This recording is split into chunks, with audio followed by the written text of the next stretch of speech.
Hey, you made it. Whether you just crawled into bed, you're propped up against some pillows trying to wind down, or you're somehow still sitting at your desk pretending you're going to do one more productive thing tonight. I'm really glad you are here. Tonight, we're going to travel back in time together. Not to the castles, not to the kings, not to the knights in shining armor, or the queens draped in silk. No, tonight we're going somewhere most history books never bothered take you.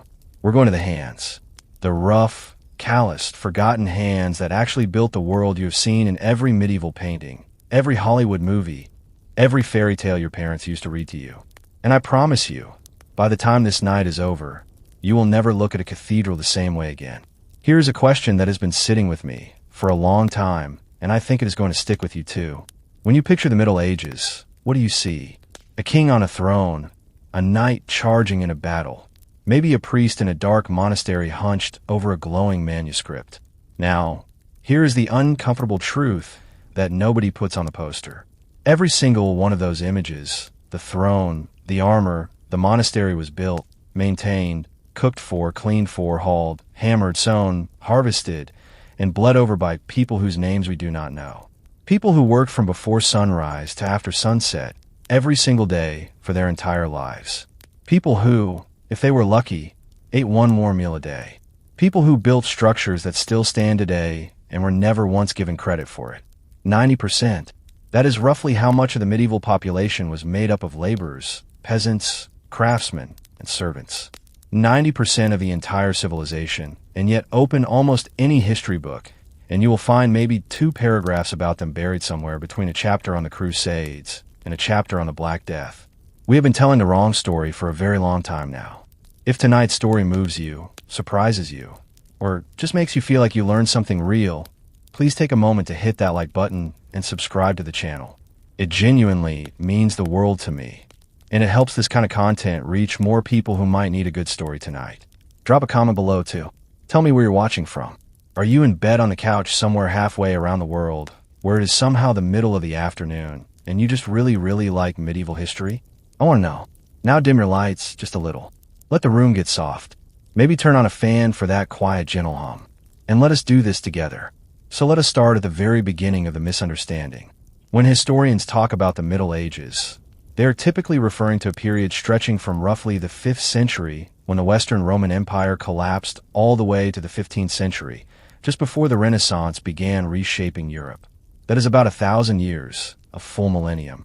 And for most of that millennium, the story that got written down was the story of people who could write. Think about that for a second. The only people who could read and write in medieval Europe were almost exclusively members of the church or the nobility. Monks kept the records. Priests wrote the letters. Kings had scribes. And so the history that survived the history that made it on a parchment and into archives was the history that those people cared about. Wars, coronations, religious declarations, land grants, royal marriages. Not one word about the woman who baked the bread for the monastery every morning for 40 years. Not one word about the 12-year-old boy who climbed scaffolding 60 feet in the air to lay stones on a cathedral that would not be finished until his great-grandchildren were old. Not one word about the farmer who fed an entire village and gave away 1/3 of everything he grew to a lord he'd never met simply because the law said he had to. Their stories did not make it into the books. But that does not mean they did not happen. We actually do have clues. More evidence about these invisible people than most of us realize. It is just scattered, overlooked, and buried under centuries of attention paid to the people at the top. Archaeological sites across England, France, and Germany have unearthed the skeletal remains of medieval laborers. And what those bones tell us is extraordinary and heartbreaking in equal measure.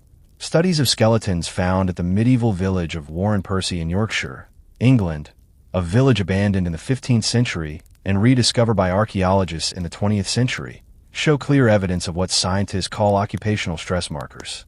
That is the polite scientific term for what happens to a human body when it does brutal physical labor from the time it is a child.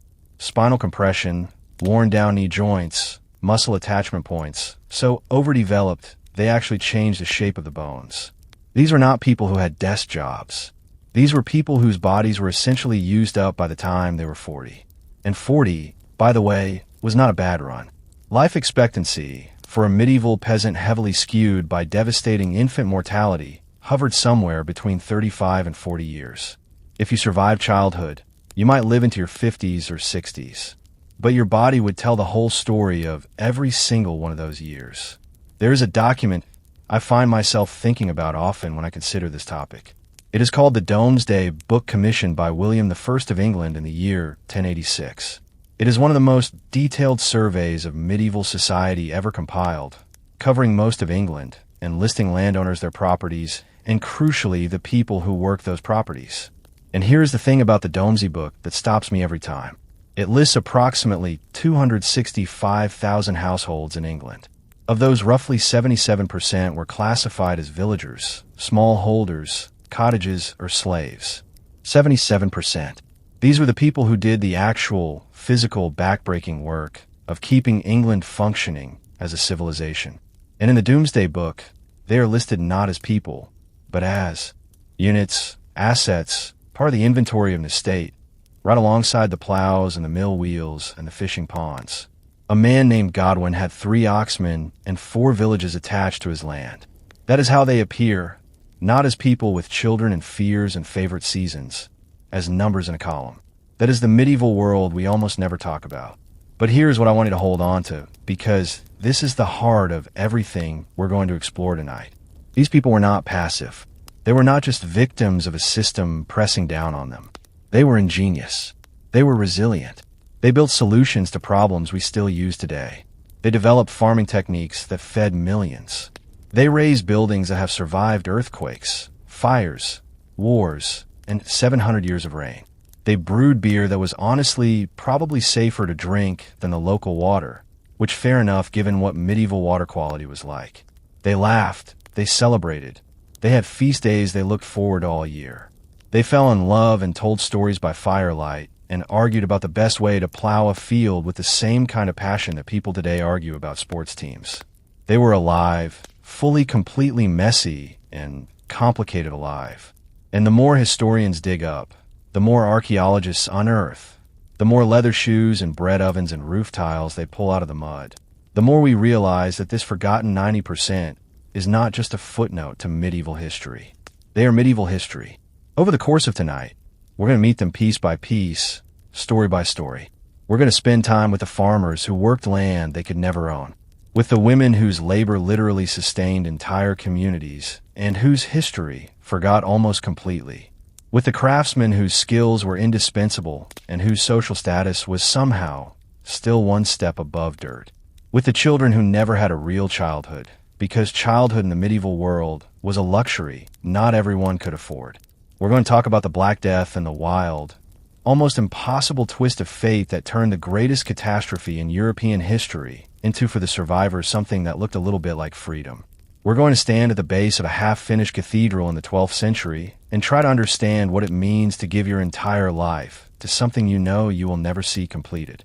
And by the end of tonight, I think you're going to feel something you did not expect to feel about people who lived 700 years ago. You're going to feel like you know them. So, let's start at the foundation, literally. Because before we can understand who these people were, we need to understand the system that defined every single thing about their lives. Where you were born, where you would die, who you could marry, what you could eat, and whether you were even allowed to leave your village without permission. It was called the feudal system, and the people at the very bottom of it, the people who did almost all of the actual work, were called serfs.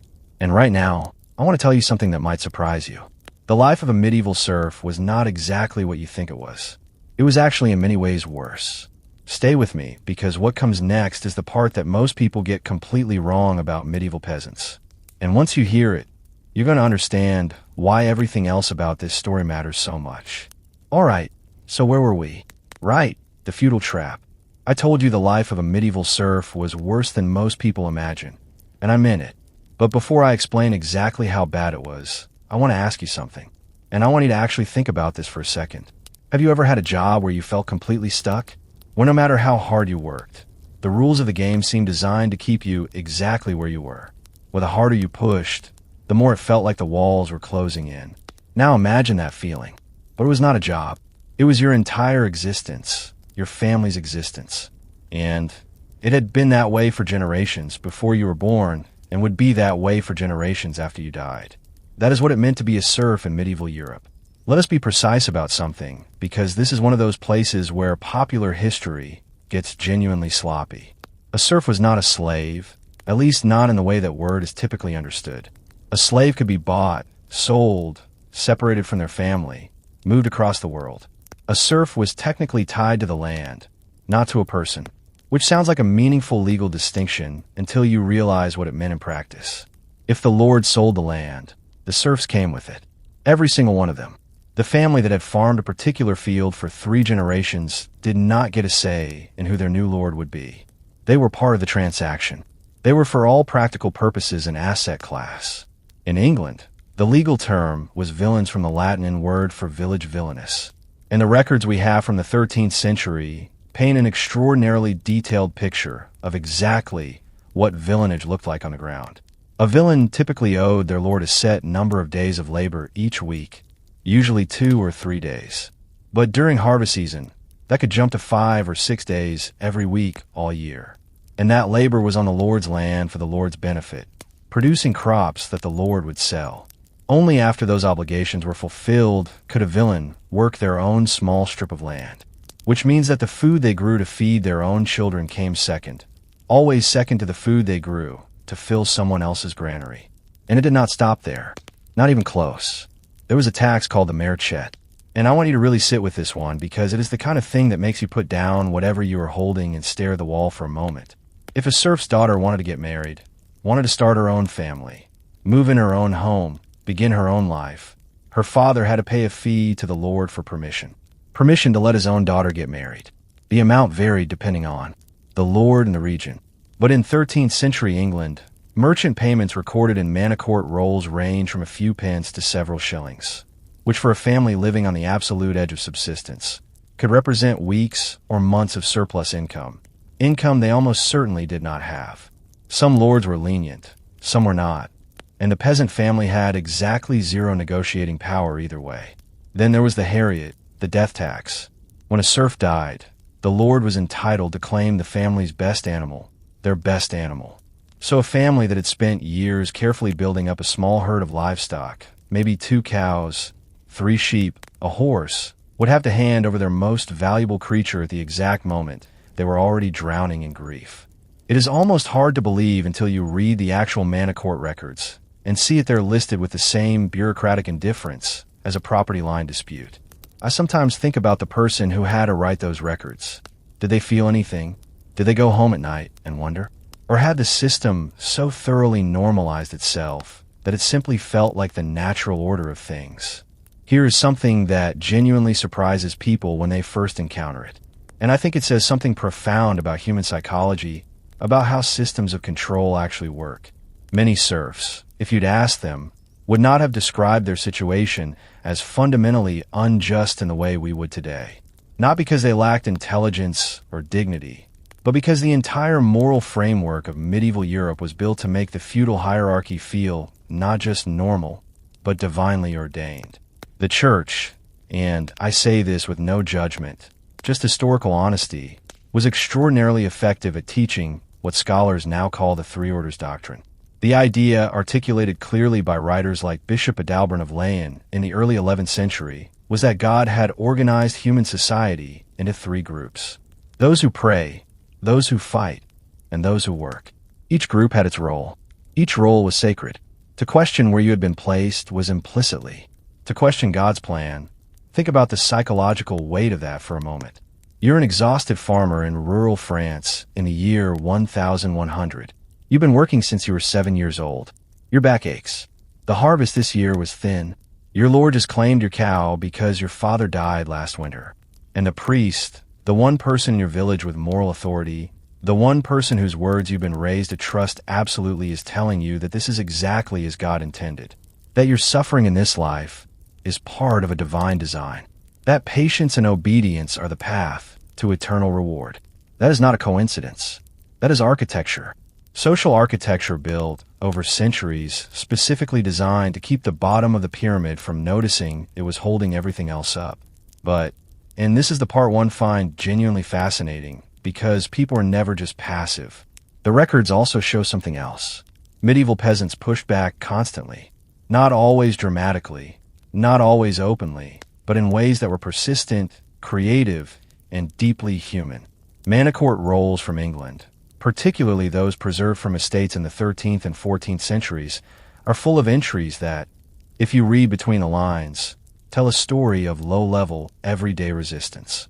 A serf who forgot to show up for labor duty during a particularly busy period on his own land.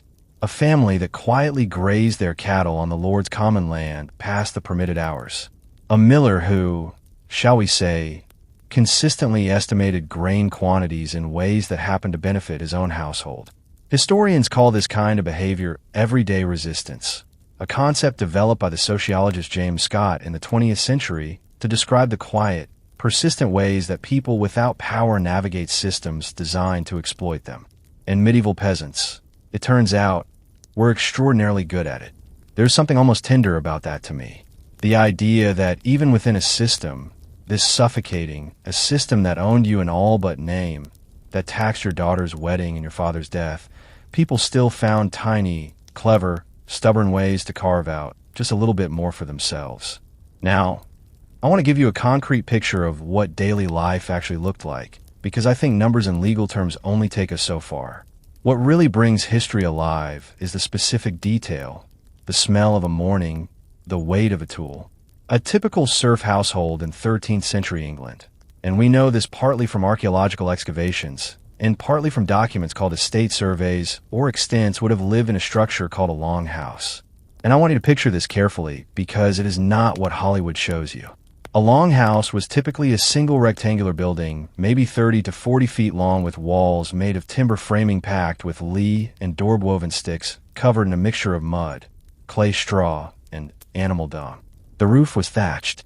The floor was packed earth, and the building was divided into two sections, one end for the family, one end for the livestock. The livestock end was not separated by a wall with a door. It was the same space divided at most by a low partition or a simple screen. In winter, the animals, cows, pigs, chickens, occasionally a horse, were kept inside at night. And while that sounds unpleasant to modern sensibilities, it was not stupidity. It was survival engineering. The body heat of a cow is substantial. In a drafty longhouse in January in rural England, a family of 5 sleeping near their animals was a family of 5 that might actually survive until morning. They slept on straw. They cooked over an open hearth in the middle of the floor with no chimney, just a hole in the thatch above to let the smoke drift out more or less. Everyone in that household, grandparents, parents, children, would have had permanently smoke-irritated eyes and lungs. Respiratory disease was endemic. It was just the texture of life. And yet they also had gardens. Studies of medieval peasant settlements have found evidence of carefully tended herb, gardens, vegetable plots, fruit trees. The extents those detailed surveys sometimes mention bees kept bees, which means honey, which means someone in that household at the end of a day that would genuinely exhaust a modern marathon runner took the time to tend a beehive, because life, even under pressure, reaches for sweetness wherever it can find it.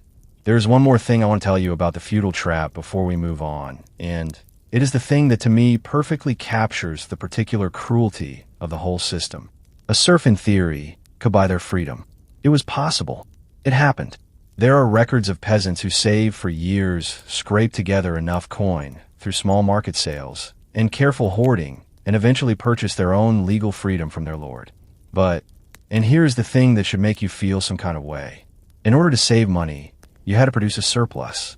In order to produce a surplus, you needed good harvests. In order to have good harvests on your small strip of land, a strip that, by the way, was often scattered in non-contiguous pieces across the village's open field system. So, you might be farming 4 separate plots on 4 opposite sides of the village. You needed time and energy. Time and energy that was already legally committed to your lord's fields first. The system consumed the very resources you would need to escape it. The philosopher might call that a closed loop. I call it something that was almost certainly not an accident. Some people did escape.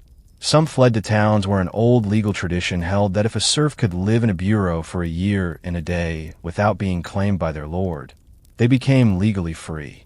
The saying at the time was that city air makes you free. Statluff, M. Fry in German. And for some, the bold ones, the desperate ones, the ones with enough luck to make it work, it did. But most did not escape.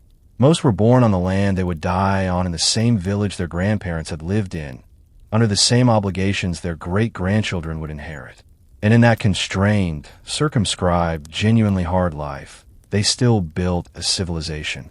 They grew the food. They maintained the roads. They hauled the stone. They paid the taxes that funded the armies. They were the engine of everything and the last thing anyone ever thought to write down. I think about that a lot. The gap between what people contribute and what they are remembered for. It is not a medieval problem, is it? It is a human problem. It is the oldest problem. But there is a particular group within this already invisible world that managed to be even more thoroughly erased from the story. A group whose labor was just as essential, just as exhausting, just as foundational, and whose names are almost entirely absent from every document, every court roll, every estate survey we have ever found. The women and what they built quietly, constantly, without a single word of acknowledgement, is going to change how you see the entire medieval world. The women. Let's talk about the women. And I want to start with something that I think is genuinely one of the most revealing facts about how medieval society documented itself, or rather how it chose not to. In the tens of thousands of manor court rolls, estate surveys, tax records, and legal documents that survive from medieval England, France, and Germany, women appear when they appear at all, almost exclusively in relation to men, as someone's wife, someone's widow, someone's daughter.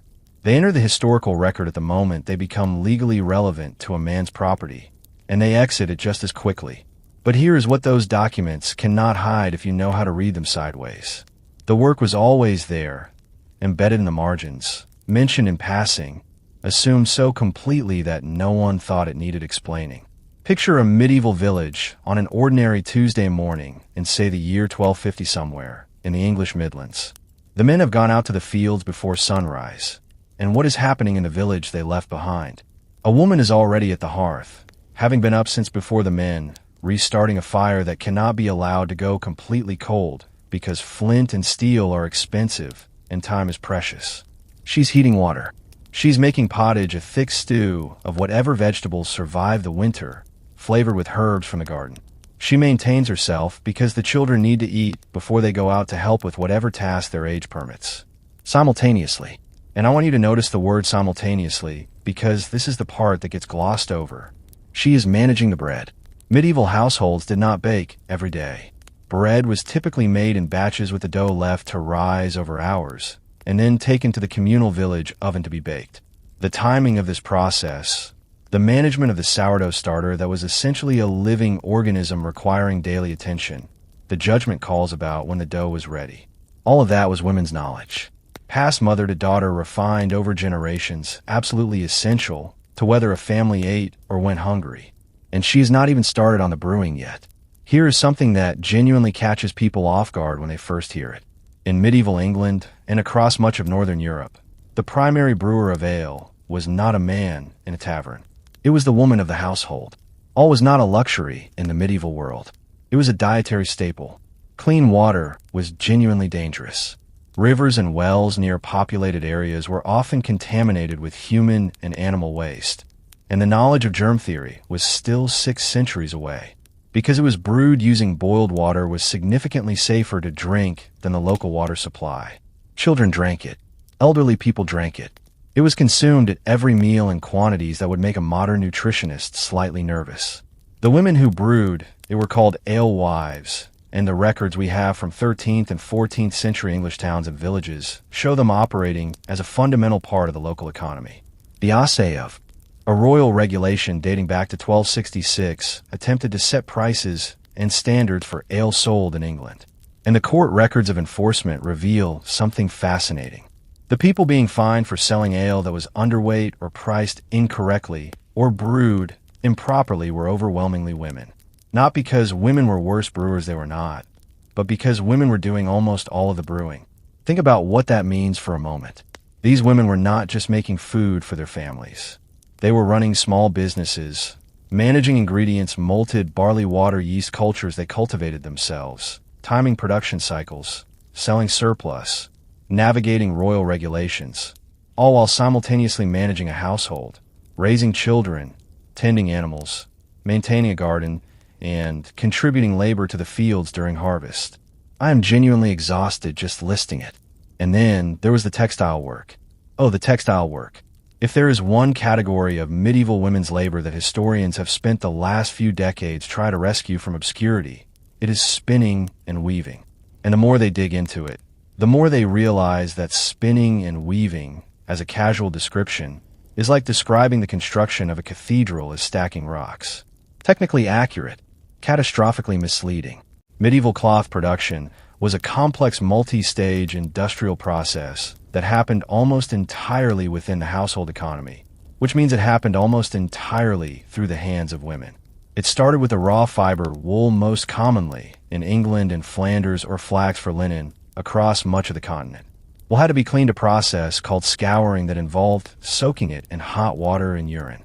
Yes, urine, which contains ammonia, which is a natural detergent. And no, this was not considered unusual. It was just chemistry before people knew what chemistry was. Then the wool had to be carded, which meant combing it repeatedly with tools that looked like wide tooth paddles to align the fibers, then spun into thread on a drop spindle, or later in the medieval period, a spinning wheel. Then that thread had to be woven on a loom in actual cloth. Then the cloth might be fulled, pounded in water to tighten the weave, dyed, and finished. Every single step in that process before the cloth left the household was typically women's work. Now, here's the economic reality that medieval society simultaneously depended on and refused to properly value. Cloth was one of the most important commodities in the entire medieval European economy. The wool trade between England and Flanders was one of the primary engines of international commerce in the 13th and 14th centuries. English wool was so central to royal finances that the Lord Chancellor of England, one of the most senior officials in the kingdom, sat and still sits today on a cushion stuffed with wool as a reminder of where English prosperity came from. It is called the wool sack, and it has been in the House of Lords since the 14th century. That wool became cloth through the hands of women. And yet, can you guess what almost none of those women are called in any surviving record weavers?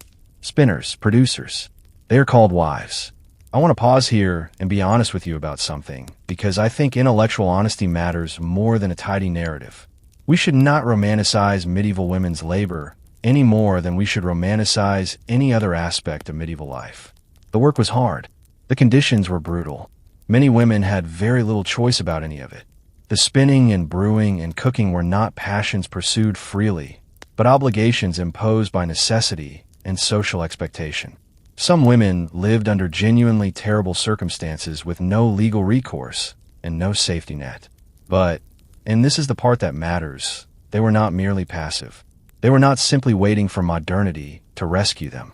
Within the constraints of an extraordinarily limited world, many medieval women exercised real skill, real judgment, real economic agency.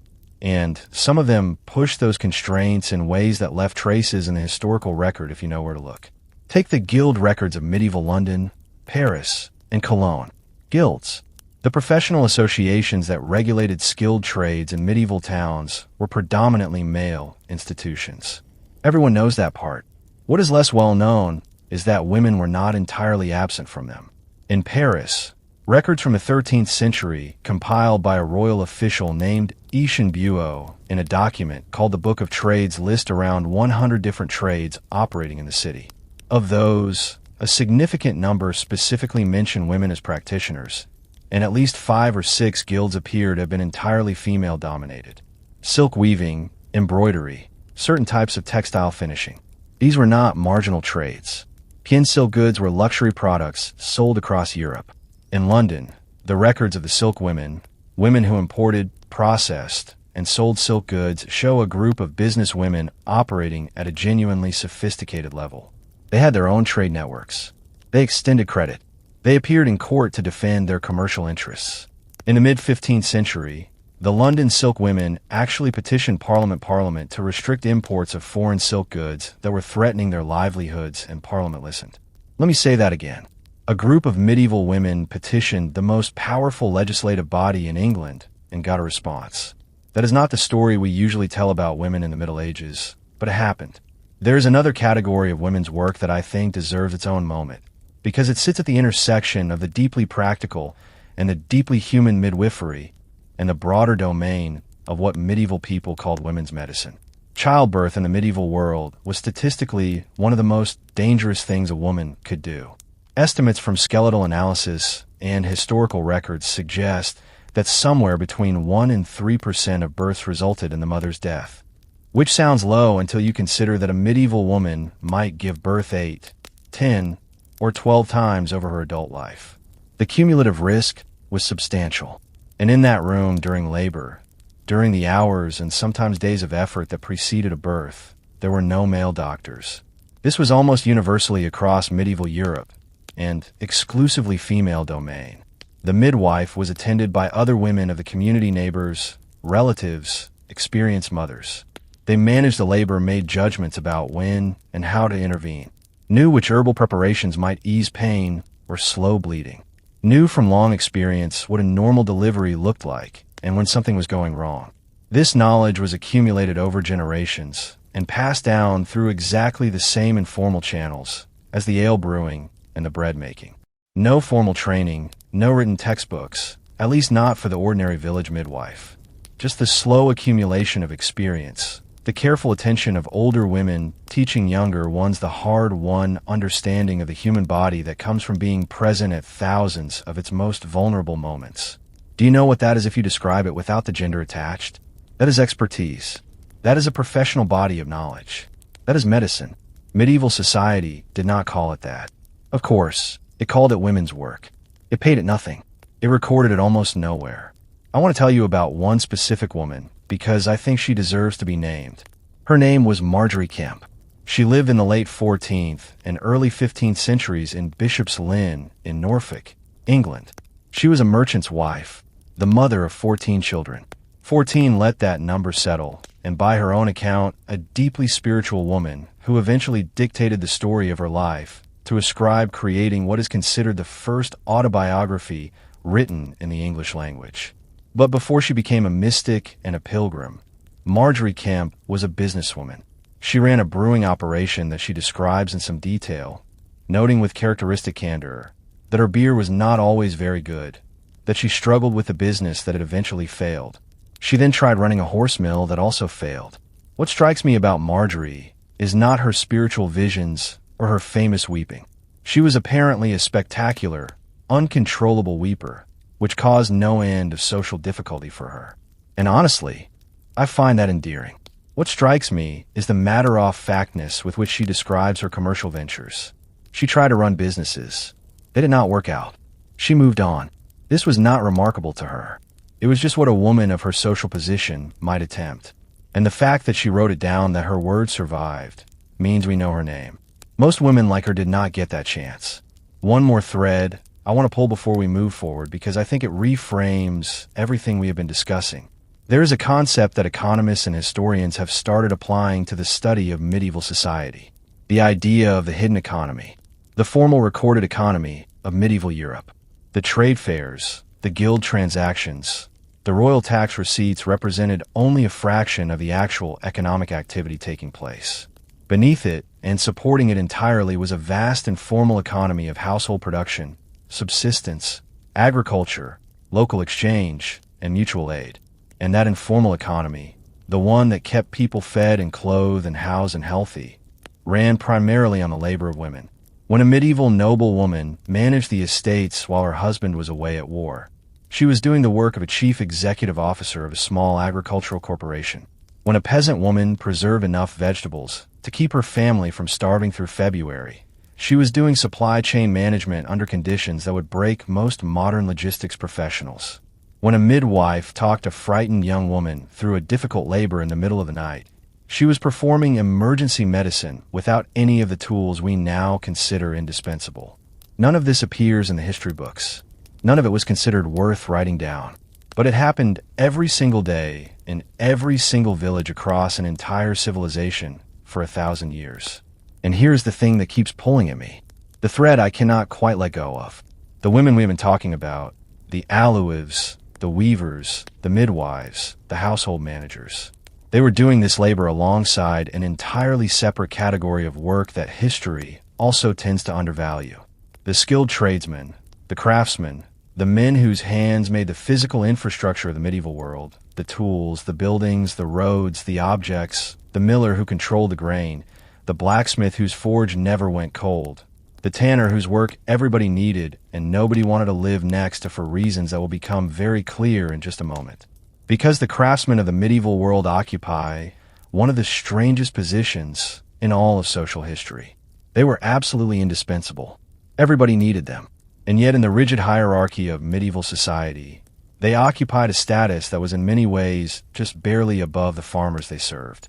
How that happened and what it tells us about how societies decide what is valuable, that is exactly where we're going next. Something about the medieval craftsman has always fascinated me in a way I find difficult to fully explain. Maybe it is this.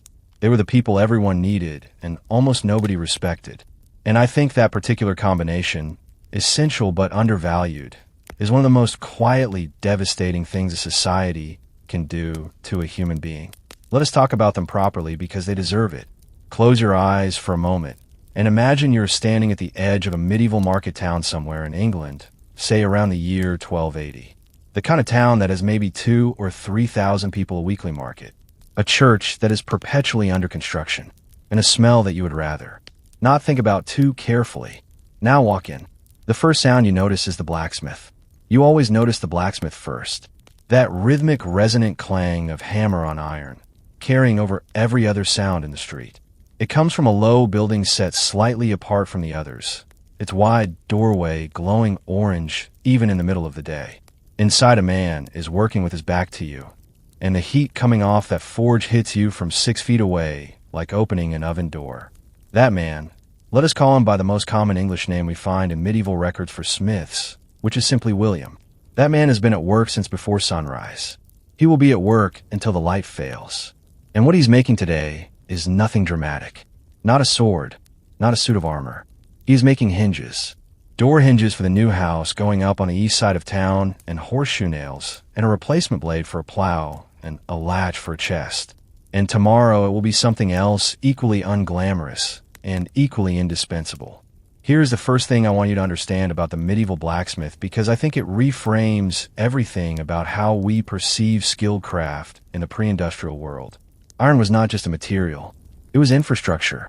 Every single piece of functional equipment in a medieval community, the agricultural tools that produced the food, the building hardware that held structures together, the weapons that defended the town, the locks that secured property, the wheel rims that made transportation possible.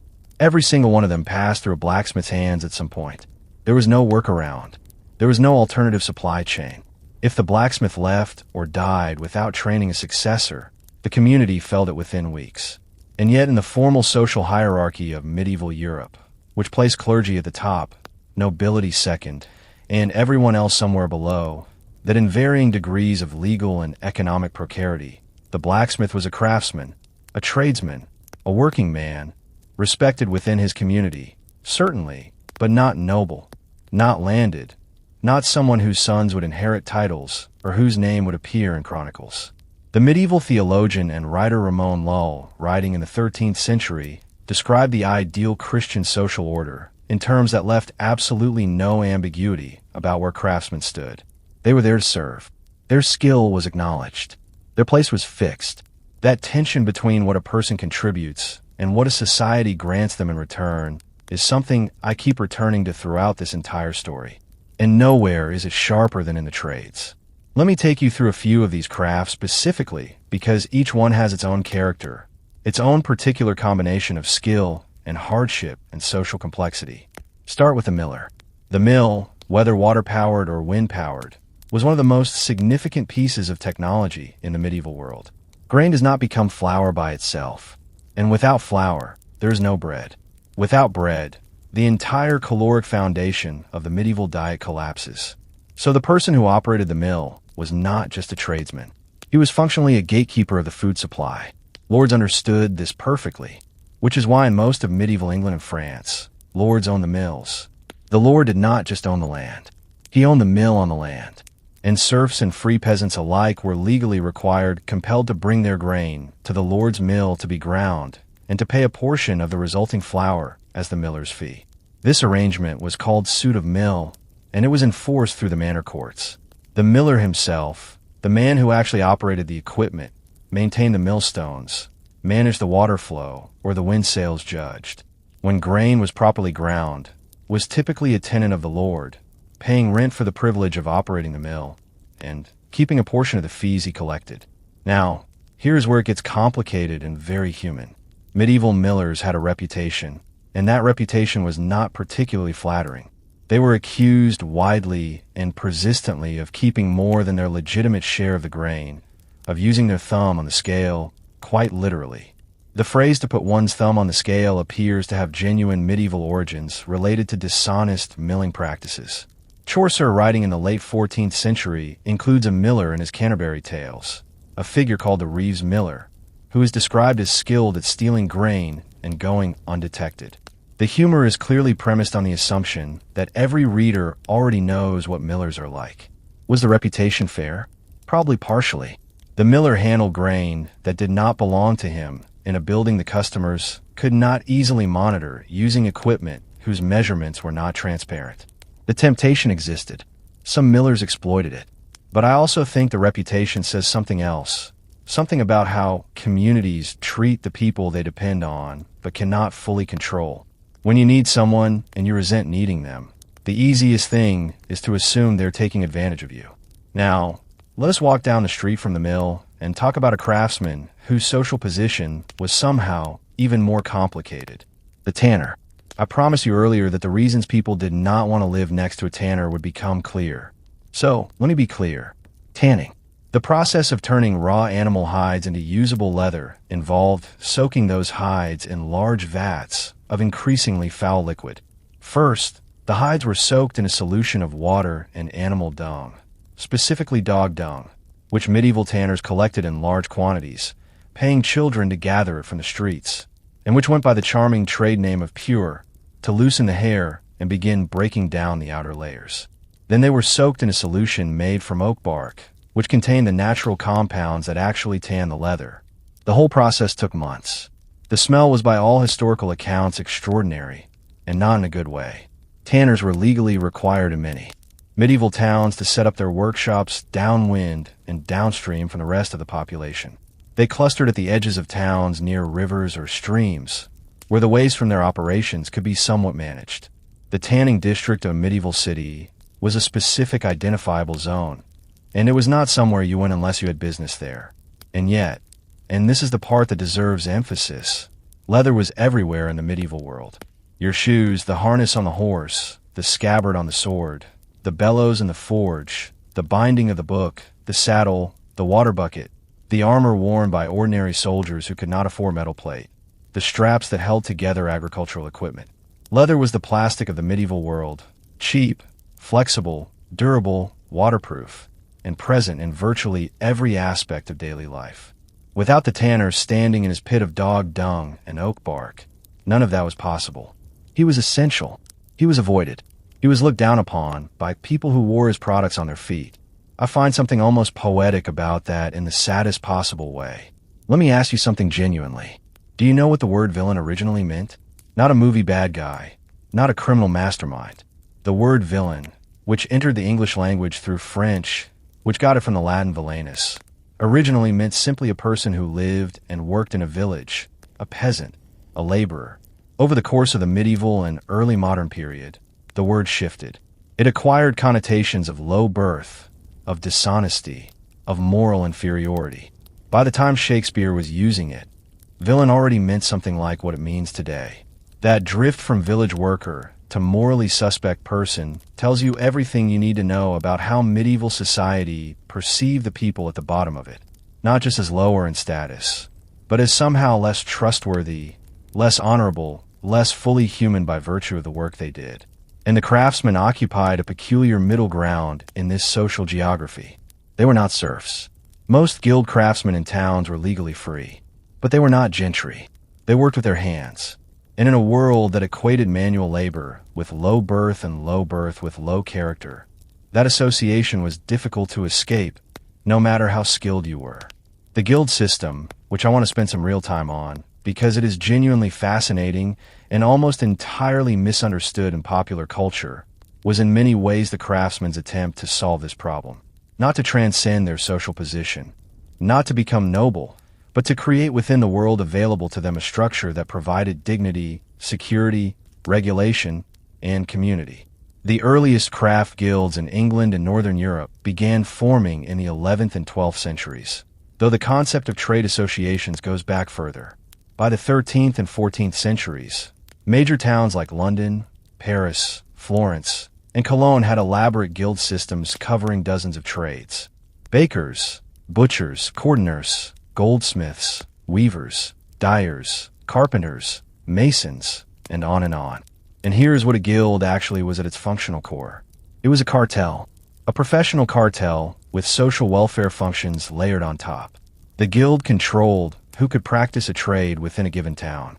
It set quality standards. It regulated prices, at least in theory. It determined how long an apprenticeship lasted, what a journeyman needed to demonstrate before becoming a master, and what fees were required at each stage. It restricted competition from outside practitioners and from within its own membership. And it looked after its members when things went wrong, providing support for widows and orphans of members, covering funeral costs, sometimes maintaining a guild hall that served as a social center. The path through a guild had 3 stages, and each one deserves its own description, because together they tell a complete story about how skill was transmitted, valued, and sometimes exploited.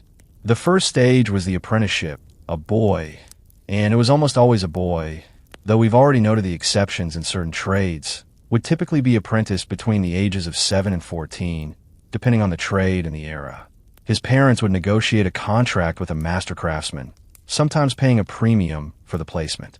The boy would then go to live in the master's household, not just work there, but live there for a period that might last anywhere from 4 years to 12, depending on the trade. In exchange for his labor and his obedience, the master was legally obligated to teach him the trade, provide him with food and lodging, and in some contracts to provide him with a new set of clothing at the end of the apprenticeship. Now the reality behind those formal terms varied enormously. Some masters were genuinely good teachers, patient, skilled, invested in their apprentices' development, because they understood that their own legacy and reputation depended partly on the quality of craftsmen they trained. The records of London guilds include occasional cases where masters were brought before the guild for failing their apprentices, for not teaching properly, for physical mistreatment, for using boys as domestic servants rather than craft trainees. The fact that those cases exist is actually encouraging in a way. It means the guild considered the apprentice's experience worth regulating. It means there was a standard to violate. Some masters, of course, violated it. Anyway, after apprenticeship came the journeyman stage, and the word itself tells the story. Journeyman comes from the French word jour, meaning a day. A journeyman was a craftsman paid by the day. He had completed his apprenticeship. He was fully skilled. He could practice the trade competently, but he had not yet established his own workshop, his own clientele, his own mastership. He worked for wages for whatever master would hire him. And here is the economic tension embedded in that stage that I find quietly devastating. To become a master, to open your own shop, take your own apprentices, be your own man, you needed to produce what was called a masterpiece. Literally a piece of work produced according to your specific trade standards, submitted to the guild for evaluation. If the masters judged it acceptable, you were in. If not, you kept journeying. But you also needed money enough to rent a workshop, buy tools, purchase raw materials, cover yourself through the lean months while you build a clientele. And journeymen paid by the day, with no guaranteed continuity of work, often struggled to accumulate that kind of capital. What this meant in practice was that the journeyman stage, which was supposed to be temporary, became permanent for a significant portion of medieval craftsmen. They were skilled, they were experienced, they were producing excellent work, and they spent their entire working lives as hired hands in someone else's shop, never quite managing to cross the threshold into independence. The guild, which was theoretically designed to support craftsmen, also quite deliberately, and in ways its members were conscious of, limited the number of masters to keep competition manageable and prices stable. which meant it had a structural incentive to keep some proportion of skilled workers permanently in the journeyman stage. Sound familiar? The system that supposedly existed to protect you also quietly required your subordination to function properly. That is not a medieval problem. That is a recurring human problem. The medieval craftsman just lived it in a particularly concrete form. I want to pause and tell you about one craft that I think captures something almost spiritual about what skilled labor meant in the medieval world. And that is the work of the stonemason. Not because stonemasons were the most economically important craftsmen. They were not by a long measure, but because what they built is still here standing, refusing to disappear. And the relationship between the mason and his work was one of the most extraordinary collaborations between human skill and time that any civilization has ever produced. A cathedral mason in the 12th or 13th century was a highly mobile craftsman. Unlike most medieval workers who were bound to a particular place, master masons traveled. They were recruited from across Europe to work on major building projects. And the major projects of this era were overwhelmingly religious buildings, cathedrals, abbey churches, monasteries, buildings of such scale and ambition that they required decades or centuries to complete. The master mason was the medieval equivalent of an architect, structural engineer, and construction project manager simultaneously. He designed the building, working from his own mental models of structural principles developed through years of hands-on experience, without the benefit of formal engineering mathematics or stress calculations. He supervised the teams of working masons who cut and laid the stone. He solved problems, often novel problems, that had no precedent because the building he was constructing was larger or more complex than anything built before. And the master masons we know by name. Men like William of Sens, who rebuilt the choir of Canterbury Cathedral after a fire in 1174, or Villard Honor, whose remarkable notebook of architectural sketches survived from the 13th century. These men were paid well, treated with genuine respect, given considerable creative authority. But below them in every mason's yard were the working cutters and layers. The men who spent their days shaping stone with iron chisels and mallets, their knees on cold scaffolding, their hands white with limestone dust. Archaeologists examining the skeletal remains of workers at medieval cathedral sites have found the same occupational stress markers we discussed in the peasant community. The compressed vertebrae, the worn joints, the overdeveloped muscle attachments concentrated specifically in the arms, shoulders, and hands. Stone cutting is not gentle work. It never was. There is one detail about medieval mason culture that I find hauntingly beautiful. I want to leave it with you before we move on. Masons on large cathedral projects carved personal marks into the stones they cut. Small individual symbols, a triangle, a cross, a particular letter or geometric shape that identified which mason had prepared that specific stone. These marks were used by the master mason to track output and calculate payment. Every mason had his own mark registered with the lodge. They're still there on stones, set into walls that have stood for 800 years in buildings that have outlasted every political entity, every dynasty, every crisis that surrounded their construction. If you look closely enough, you will find them tiny carved symbols placed by human hands now centuries, thus saying something like, "I was here. I made this. This one was mine." That impulse to mark your work, to claim it, to say I did this even when the world will not record your name, is one of the most persistently human things I know of. And it brings us almost inevitably to a question that I think sits underneath everything we have been discussing tonight. What happens to a society built on invisible labor, when that labor suddenly becomes visible? When the people at the bottom of the pyramid become, through catastrophe and crisis, impossible to ignore? The answer to that question is one of the most dramatic reversals in all of medieval history. And it begins with something so catastrophic, so total, so incomprehensible in scale that even after 7 centuries, the numbers are still difficult to absorb. It begins with a ship arriving in a Sicilian harbor in the autumn of 1347. And what came off that ship would change everything, including in ways nobody predicted the lives of the very people we've been talking about all night. October 1347. The port of Messina on the northeastern tip of Sicily. A Genoese trading fleet has just arrived from the Black Sea. 12 ships, and the harbor workers who came to unload the cargo found something that stopped them cold. Most of the sailors were dead.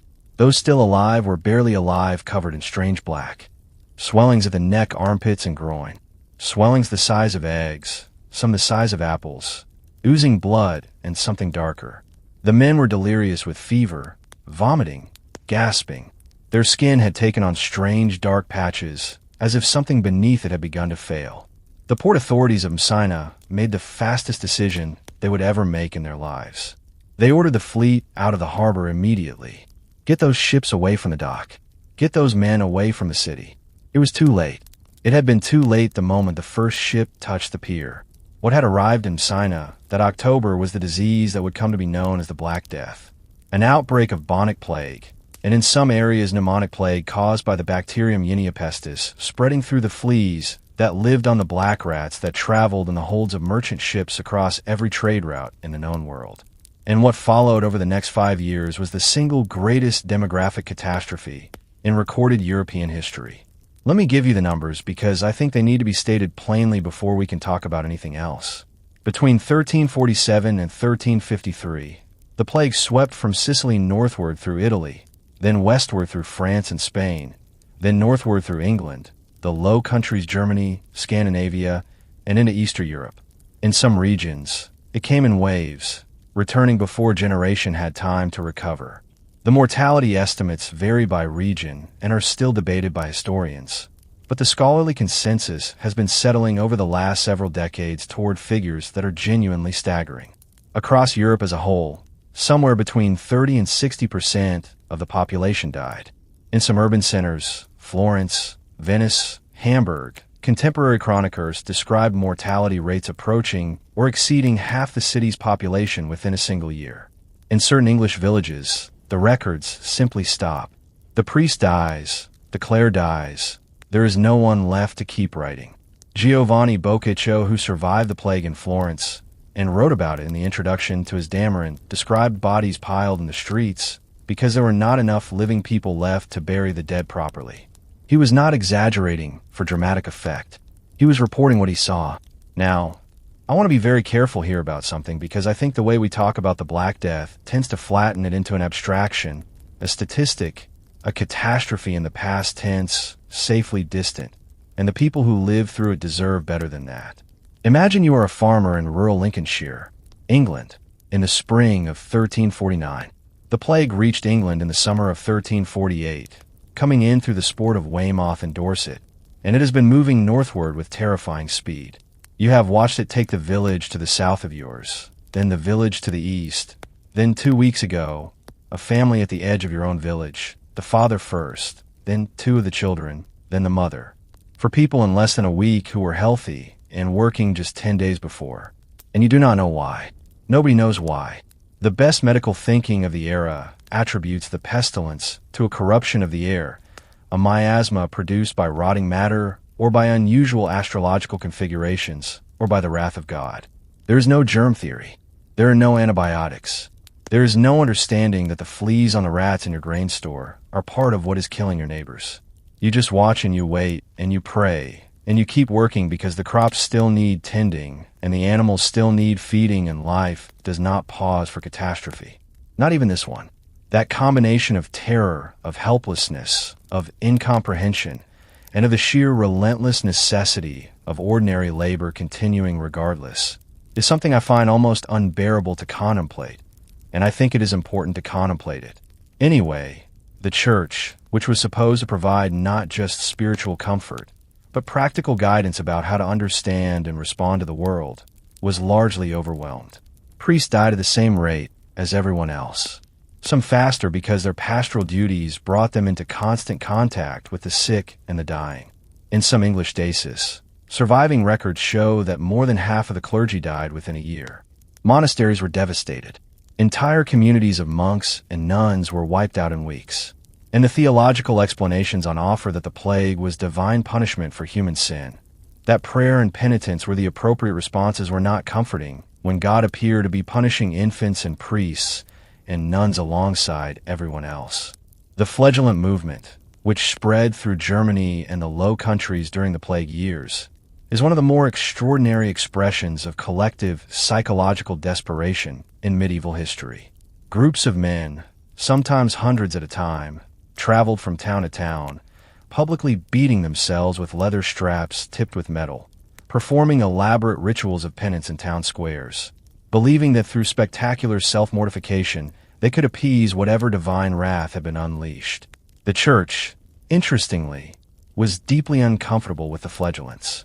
Pope Clement V/6, writing from Avignon, where he had surrounded himself with fires on the advice of his physician in the belief that the heat would purify the air around him, condemned the flagellant movement in 1349. The Pope's instinct was correct, though not for the reasons he articulated. The flagellants, moving in large groups from town to town, were almost certainly accelerating the spread of the disease. But here is the pivot. Here is the thing that makes this section of our story something other than pure horror.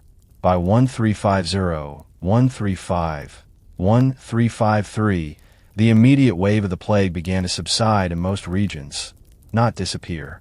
The plague would return in waves of varying severity throughout the late 14th and 15th centuries.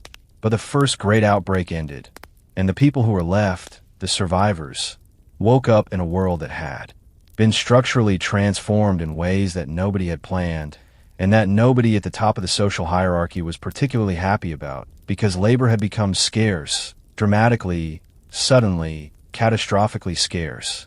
Think about the feudal economy from a pure supply and demand perspective. And I know that sounds cold given what we have just been discussing, but this is exactly how the landlords and lords were thinking about it. So we should understand it in those terms. For centuries, there had been more workers than work. Population growth in the 12th and 13th centuries had produced a labor surplus. Landlords could afford to be rigid about their terms, because if a serf fled or a tenant refused obligations, there were 10 more families who needed land and would accept the same conditions.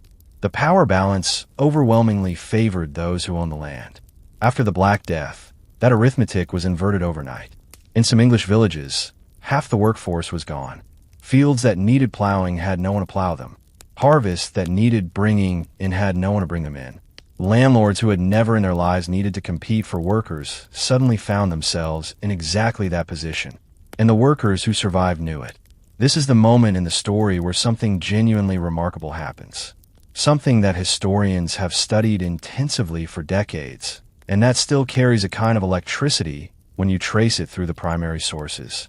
The survivors started walking. Not running, not rioting, just walking away. Serfs who had been bound to estates for generations began leaving. Not in dramatic mass movements, though those would come later, but quietly, individually, family by family, moving to neighboring villages where a landlord desperate for labor was willing to offer better terms. Moving to towns where wages were rising because labor was scarce. Moving anywhere that was not the place where the system said they were supposed to stay forever. The Manor Court rolls from the years immediately following the first plague wave are full of entries recording the flight of villains. Landlords bringing cases to recover runaway serfs' attempts to enforce the old obligations, fines for unauthorized departure. But the fines presuppose that the person is there to pay them, and many were not, because they had gone somewhere the court's jurisdiction did not easily reach. In England, the crisis prompted Parliament responding to landlord pressure, because Parliament in the 14th century was composed almost entirely of landlords, to pass the Statute of Labourers in 1351. The statute attempted to freeze wages at pre-plague levels. It made it illegal to pay workers more than they had been earning before the plague. It attempted by royal decree to undo the economics of scarcity. It did not work. Not because people ignored it entirely. They were prosecuted under it, fined under it, punished under it, but because the underlying reality had changed, and no statute could change it back. When every landlord in your region desperately needs workers, and you have the skill and the body to work, the formal legal price ceiling tends to become a starting point for negotiation rather than a hard ceiling. Wages rose anyway. In England, agricultural wages roughly doubled between the 1340s and the 1430s. Doubled. For people who'd been legally bound to work at fixed rates for generations. I want to pause here and ask you something. And I mean, this is a genuine question, not a rhetorical one. Is it strange to you that it took a catastrophe of this magnitude, the death of a third, to a half of the population, to move the needle towards something resembling economic fairness for agricultural workers? Because it is strange to me, deeply strange. And I think sitting with that strangeness is important. The labor that peasants and serfs and craftsmen provided was always valuable. It had always been the foundation of everything. The demographic math before the plague was not morally different from the demographic math after it. The same human beings were doing the same essential work, and their right to fair compensation. For it was no less valid in 1290 than in 1350. What changed was not the justice of their situation. What changed was their bargaining power. The shortage created leverage that argument and reason and simple human dignity had never been sufficient to create. That is a lesson about power that did not begin in the 14th century and did not end there either. The landlord class did not surrender quietly. And I want to be clear about that because the story of post-plague labor is not a simple triumph narrative. The years following the Black Death were marked by sustained, often bitter conflict between landlords trying to reassert the old order and workers pushing back against it. In France, the peasant uprising of 1358, known as the Jacquerie from the contemptuous noble nickname for a peasant Jacobonum, or simple Jack, was one of the most violent popular movements in medieval French history. Triggered by a combination of plague aftermath, war devastation from the 100 Years' War, and noble attempts to reassert feudal obligations, the Jacquerie swept through the countryside north of Paris with terrifying speed. Peasants attacked noble estates, burned manor houses, and in several documented cases killed members of the nobility. The French nobility responded with extraordinary force. The Jacquerie was suppressed within weeks. The reprisals were severe, and the chroniclers of the time, who were of course not peasants, described the uprising in terms of savage incomprehension, as if the workers of France had gone collectively mad. They had not gone mad. They were expressing in the only language that the structure of medieval power took seriously an accumulation of grievance that had been building for generations. In England, the culmination came in 1381. The Peasants' Revolt, sometimes called Wat Tyler's Rebellion after one of its leaders began in Essex and Kent, triggered by the imposition of a poll tax that hit poor households disproportionately hard. Within weeks, it had grown into a movement that marched on London itself. And here is the detail that I want you to hold on to, because it tells you everything about how far things had shifted since the pre-plague era. In June of 1381, a rebel army of tens of thousands of ordinary English workers, farmers, craftsmen, rural laborers entered the city of London. They burned the palace of John of Gaunt, the most powerful nobleman in England. They occupied the Tower of London.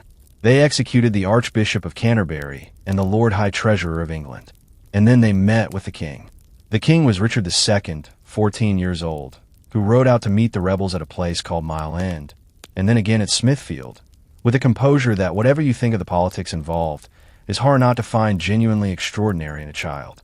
At Mile End, Richard agreed to the rebels' demands: the abolition of serfdom, the end of labor obligations, freedom of trade, pardon for all involved.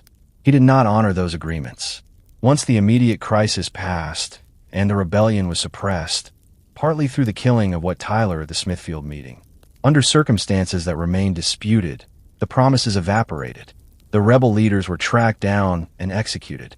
The poll tax remained for a time, but serfdom in England as a formal legal institution was effectively finished. Not immediately, not cleanly, but the 1381 rebellion accelerated, a process already well underway. And within a few generations the legal category of villain had essentially ceased to exist in England. The people who had done the invisible work, who had fed and built and maintained an entire civilization for centuries in exchange for near total legal subjugation, they had, through the combined pressure of catastrophe, economic leverage, and finally organized resistance, moved the needle. Not all the way, not without enormous cost, not in anything resembling modern equality, but they moved it. There is something I have been turning over in my mind throughout this part of our story, and I want to share it with you, because I think it is the emotional core of everything we've been discussing. The people we're talking about, the serfs who fled after the plague, the rebels who marched to London, the workers who quietly demanded higher wages from landlords who had no choice but to listen. These were not people who had read theories about labor rights or economic justice. They did not have access to universities or libraries or pamphlets.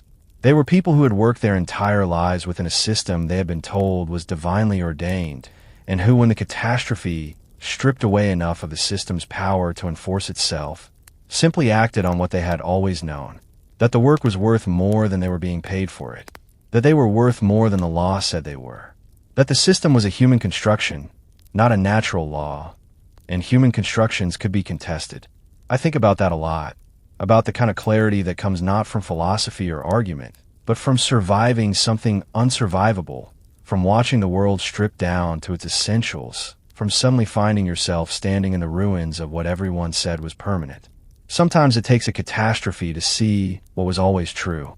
And now, after all of that, I want to take you somewhere completely different, somewhere quieter, somewhere that seems on the surface to have nothing to do with plague and rebellion and labor economics. I want to take you inside a monastery.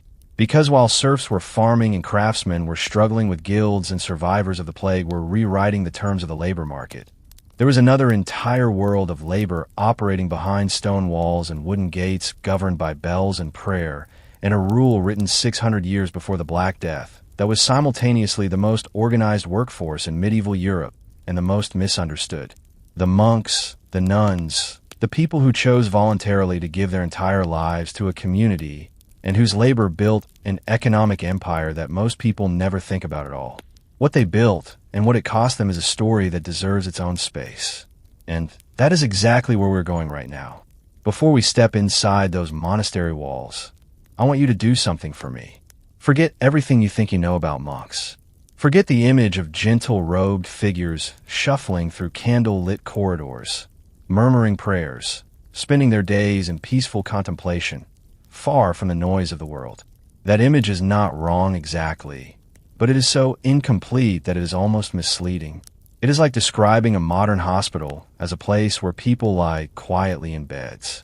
The medieval monastery was one of the most productive, most economically powerful, most rigorously organized institutions in the entire medieval world.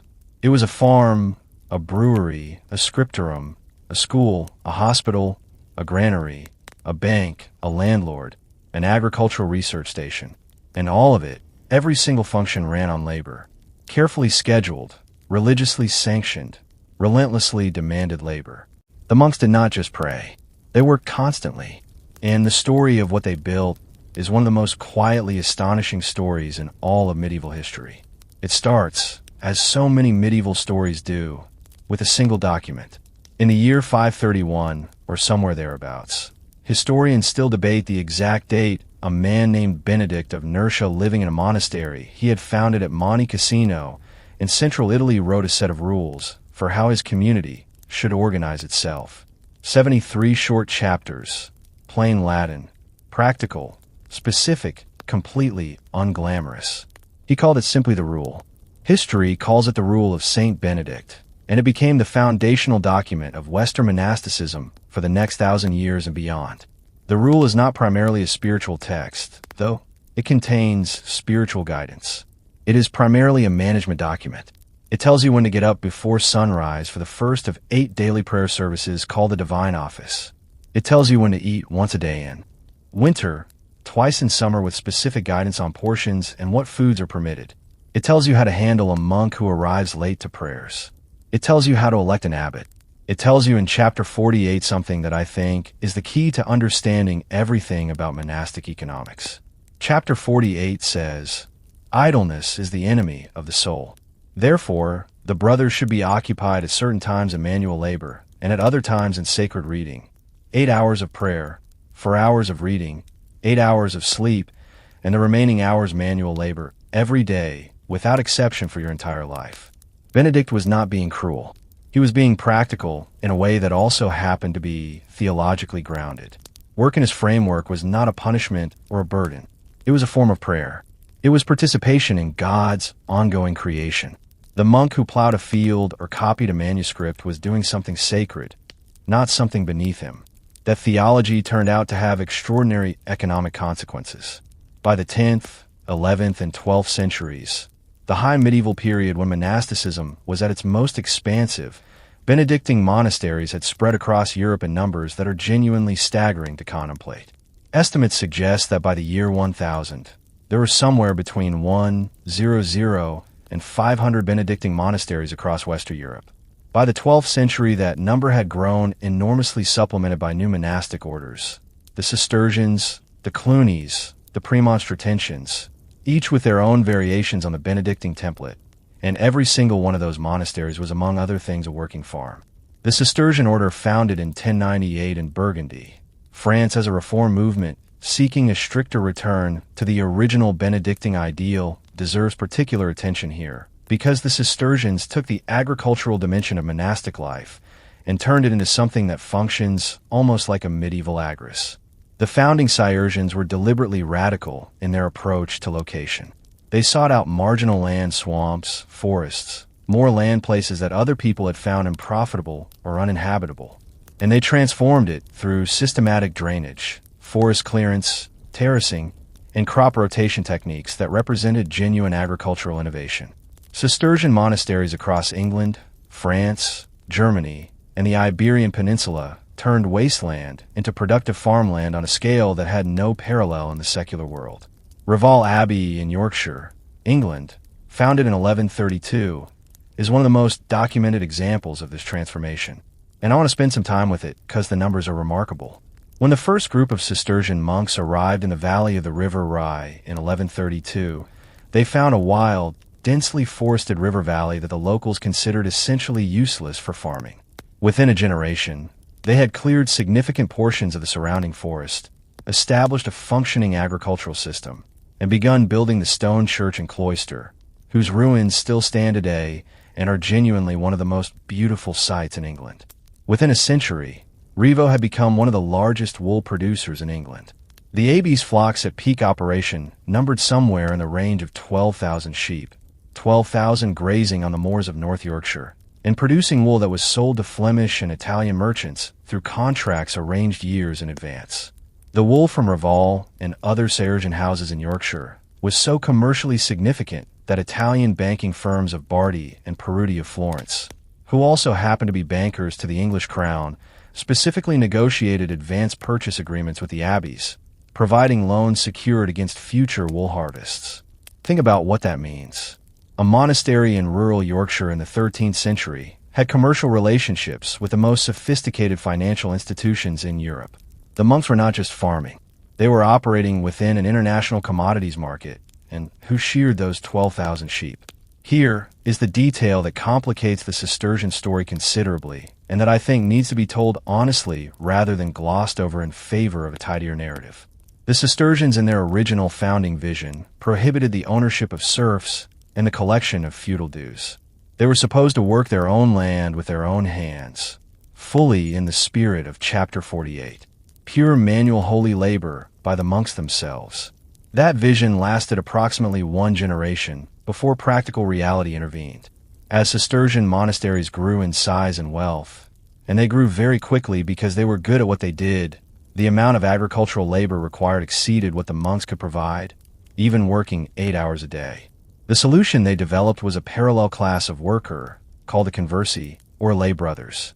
Lay brothers were men who attached themselves to a monastery without taking full monastic vows. They lived within the monastery's precinct. They followed a simplified version of a rule. They attended fewer of the daily prayer services, and they worked almost entirely. Full days of agricultural and craft labor, with minimal time for the reading and contemplation that the choir monks practiced. By the mid-12th century, major sisters' abbeys had lay brother populations that dwarfed their choir monk populations. Revo at its height had perhaps 140 choir monks, and somewhere between 400 and 600 lay brothers. Clairvaux in France, the abbey founded by the enormously influential Bernard of Clairvaux, reportedly had a lay brother population of around 700 at its peak. 700 men living and working within the walls of a single religious institution, doing agricultural and construction labor as a form of spiritual vocation, and receiving in exchange food, shelter, religious community, and a place in the next world. It was not exploitation in any simple sense. The lay brothers chose their position, or at least were not legally compelled into it the way serfs were compelled into theirs. Many were genuinely devout men who found meaning and community in the arrangement. But it is also not nothing to note that the monks whose labor built the wealth of the great sisters' abbeys were by and large not the men whose names appear in the chronicles. The abbots are remembered. The founding saints are remembered. The lay brothers who sheared the sheep and drained the marshes and hauled the stone are remembered when they are remembered at all in aggregate, as a category, not as individuals. Let me pull back from this for a moment and talk about another form of monastic labor that I find endlessly fascinating, partly because it is so different from the physical work we've been discussing, the scripturum. Every significant medieval monastery had one a room, typically north-facing to avoid direct sunlight, that might fade the ink or blind the copyist, where monks spend hours each day engaged in the production and reproduction of manuscripts. And I want to be careful here about romanticizing this, because the scripturum was not a serene, creative paradise. It was a workplace with specific output expectations managed by a monk called the aerarius or librarian, governed by rules about silence and posture and the proper care of materials. The physical act of copying a manuscript was demanding in ways that are easy to underestimate. A monk sitting at a writing desk, and medieval writing desks were angled, not flat. So the monk was working with his wrist at a constant upward angle, would spend 4 to 6 hours in that position without a break, copying text letter by letter from an exemplar using a quill pen that required constant retrimming and red dipping in ink. The concentration required was intense. The physical toll was real. Medieval scribes complained in the margins of their manuscripts in ways that are now genuinely charming to read about: cold hands, aching backs, and failing eyesight. And what they produced letter by letter, page by page across generations of monastic opus was the preservation of almost everything we know about the ancient world. This is the part of the monastic story that I think deserves its own moment of real appreciation, because the scale of what happened is difficult to fully absorb. When the Western Roman Empire collapsed in the 5th century, the vast literary and intellectual production of the classical world, Greek philosophy, Roman history, Latin poetry, medical treatises, mathematical texts, legal documents, was in genuine danger of disappearing entirely. The institutions that had produced and preserved that knowledge were gone. The cities that had housed the libraries were in chaos. The literate class that had read and transmitted the texts was shrinking rapidly. What survived in many cases survived because monks copied it. Monks at Vivarium in southern Italy, at Bobbio in northern Italy, at Canterbury in England, at St. Gallen in Switzerland, at Corbie in France. Monasteries scattered across the wreckage of the Roman world copied texts that would otherwise have been lost. Sometimes they copied things they did not fully understand in languages that had become partially obscure to them, because the rule said to copy, and the text was there, and so they copied it. The works of Cicero, of Virgil, of Ovid, of Pliny, of Boethius, texts that formed the foundation of the Renaissance, and through the Renaissance of modern Western intellectual culture, survived in part because anonymous medieval monks sat in cold scripturums and copied them out by hand, one letter at a time, for no personal recognition, for no individual credit, as part of their daily labor of devotion. Think about that for a moment. The intellectual inheritance of Western civilization was to a significant extent preserved by people whose names we do not know, doing work that looked from the outside like clerical drudgery in institutions that most people associate primarily with prayer. But I do not want to leave the monastic world entirely in a glow of cultural heroism, because the full picture is considerably more complicated than that. The great monasteries of medieval Europe were also, by the 12th and 13th centuries, among the largest landowners on the continent. The accumulation of wealth in monastic hands through donations from the faithful, through careful estate management, through the wool trade and agricultural production, we've already discussed, have produced institutions of enormous economic power that sat somewhat awkwardly alongside the vows of poverty that individual monks were supposed to be living by. Individual monks were poor. The monastery was rich, and the monastery as a legal institution owned land, employed workers, collected rents, and exercised the same feudal authority over the people living on its estates as any secular lord. The Abbey of Glastonbury in Somerset, England, was at various points in the medieval period the wealthiest religious institution in England after the Archbishop of Canterbury. Its estate sprawled across Somerset, producing income from agriculture, from mills, from the labor of tenants who owed the abbey the same obligations they would have owed a secular lord. The abbot of Glastonbury sat in Parliament. He wielded legal jurisdiction over dozens of villages. When medieval reformers, and there were many in almost every generation, complained about monastic wealth, They were not simply being anti-religious. They were pointing at a genuine structural contradiction between what the monasteries said they were and what the monasteries had become. Bernard of Clairvaux himself, the great Cistercian, wrote with scorching eloquence about the corrupting effect of wealth on Benedictine houses, describing the elaborate decoration of wealthy monastery churches. The rich food served to monks the gap between the ideal of the rule and the comfortable reality of prosperous abbeys. He was not wrong, but his own order within a century of his death had itself become enormously wealthy through the very agricultural success that was supposed to be the expression of their holy poverty. There is something very human in that arc. The reform that becomes the institution it was formed to correct. The ideal that generates exactly the success that undermines it. Let me ask you this, and I am genuinely curious what you think. If you were a young man in the year 1200 with no land, no trade, no obvious prospects, and someone offered you a place in a Cistercian monastery, food, shelter, community, meaningful work, and the promise of salvation, would you have taken it? I think about this question a lot, because I think the honest answer for many of the people who actually made that choice was yes.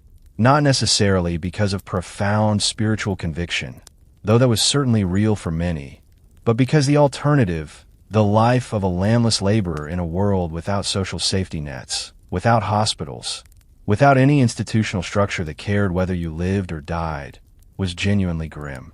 The monastery offered something that almost nothing else in medieval society offered to people without land or title: security. And yet even within those walls, even within that security, there are hierarchies: the choir monks and the lay brothers, the abbot and everyone else, the monastery that owned the land and the tenants who worked it, the institution that preserved the books and the scribes who could never write their own names in them. Security and dignity are not the same thing. The medieval monastery understood the first very well. The second, the full individual dignity of the person doing the labor, was just as in the world outside the walls. Something the system acknowledged in principle and struggled to deliver in practice. Which brings me to something I've been building toward for a while now. Because we have talked about the farmers, the craftsmen, the women, the survivors of catastrophe, the monks and their lay brothers. We have circled around the most spectacular physical evidence of medieval labor that still stands in our world today. We have not yet stood at the base of a cathedral and looked up. And I think it is time we did, because the story of who built those buildings, not the architects, not the bishops who commissioned them, but the actual human beings who cut the stone and raised the walls, is a story about something that I think is almost incomprehensible to the modern mind. It is a story about what it means to give your life to something you know you will never see finished. And it is one of the most quietly extraordinary things that human beings have ever done. France, the year 1144, a small town called Sandin, just north of Paris. And on the 11th of June of that year, something happened that would change the skyline of Europe forever. The abbot Suja, a short, energetic, extraordinarily ambitious man who'd spent decades transforming his abbey church into something the world had never quite seen before, consecrated the new choir of the Basilica of Sandin. Kings and bishops came from across France. The ceremony lasted all day, and what they stood inside was the first truly Gothic building in history. Pointed arches, ribbed vaulting, walls dissolved into vast panels of colored glass that filled the interior with light that seemed to come from everywhere and nowhere simultaneously. Suga wrote about it afterward with barely contained ecstasy, describing the light as something that lifted the mind from the material world toward the divine. He wrote about the theology. He wrote about the symbolism. He wrote at some length about himself. He did not write the names of a single person who built it. That silence, that specific structurally produced silence, is what this part of our story is really about. Because the building of medieval cathedrals is on the surface one of the most celebrated achievements in all of human history. Notre Dame, Chartres, Canterbury, Salisbury, Cologne, Reims. These are names that carry genuine weight, buildings that millions of people travel thousands of miles to stand inside, to tilt their heads back and feel something that resists easy description. But the human story behind them, the story of the actual people who cut the stone and mixed the mortar and climbed the scaffolding and sometimes fell from it, that story has been almost entirely displaced by the story of the buildings themselves. We know the names of some architects. We know the names of the bishops and abbots who commissioned the work. We know the names of the kings who donated money or laid ceremonial foundation stones. We do not know the names of most of the people who actually built them. And tonight I want to give them back some of the reality that the history books took away. Let me start with something that I think is genuinely staggering when you sit with it. The Cathedral of Notre-Dame de Sarthe, the building that stands today in the small city of Chartres, about 50 miles southwest of Paris, and that is widely considered one of the supreme achievements of medieval architecture, was built primarily between the years 1194 and 1220. 26 years for a building of that scale and complexity that is remarkably fast. But here's the number that I want you to hold on to.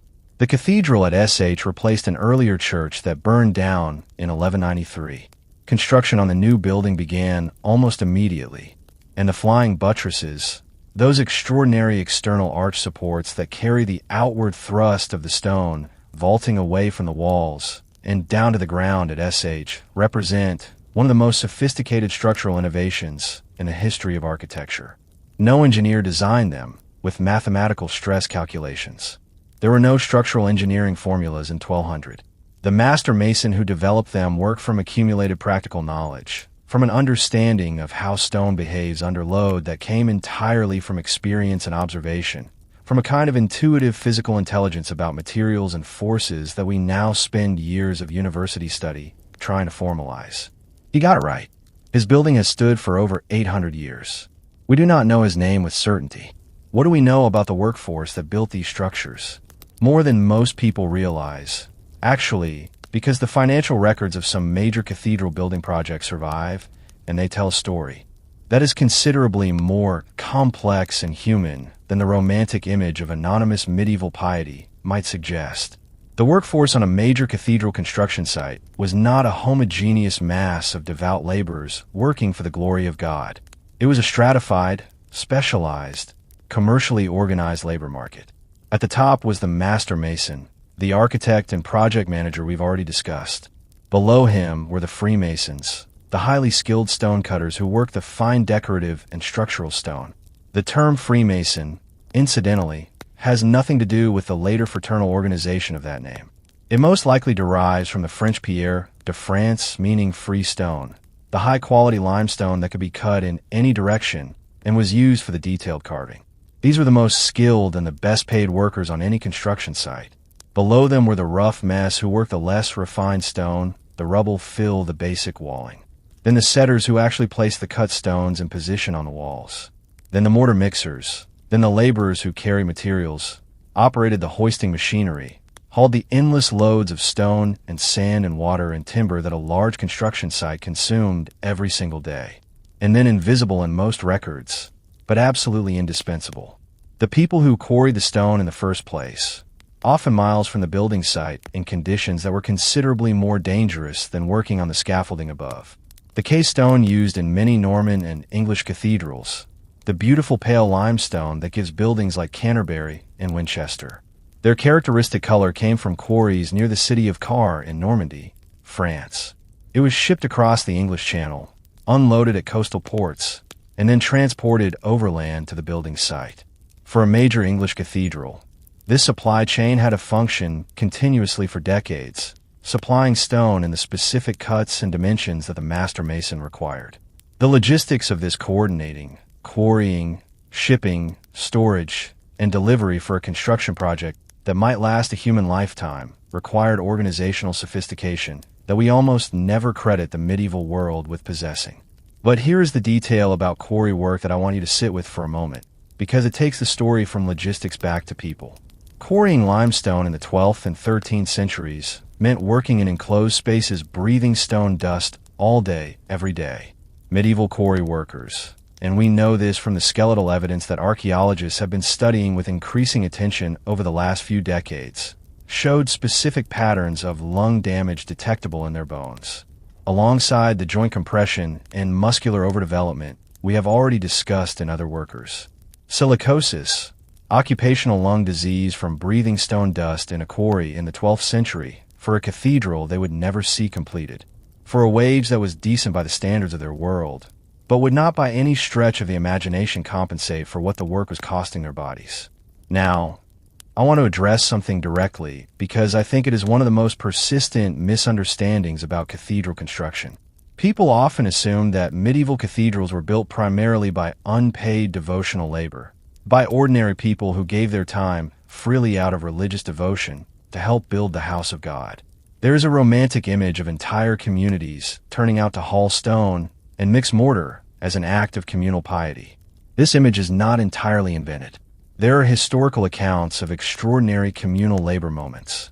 Most famously, the accounts associated with the building of Chart, where contemporary chronicles describe carts of stone being hauled to the building site by crowds of people, nobles alongside peasants, all working together in a kind of mass religious fervor.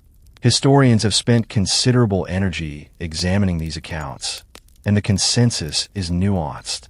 Occasional episodes of voluntary communal labor probably did occur, particularly at moments of special religious significance, or in the immediate aftermath of a fire that destroyed a beloved church.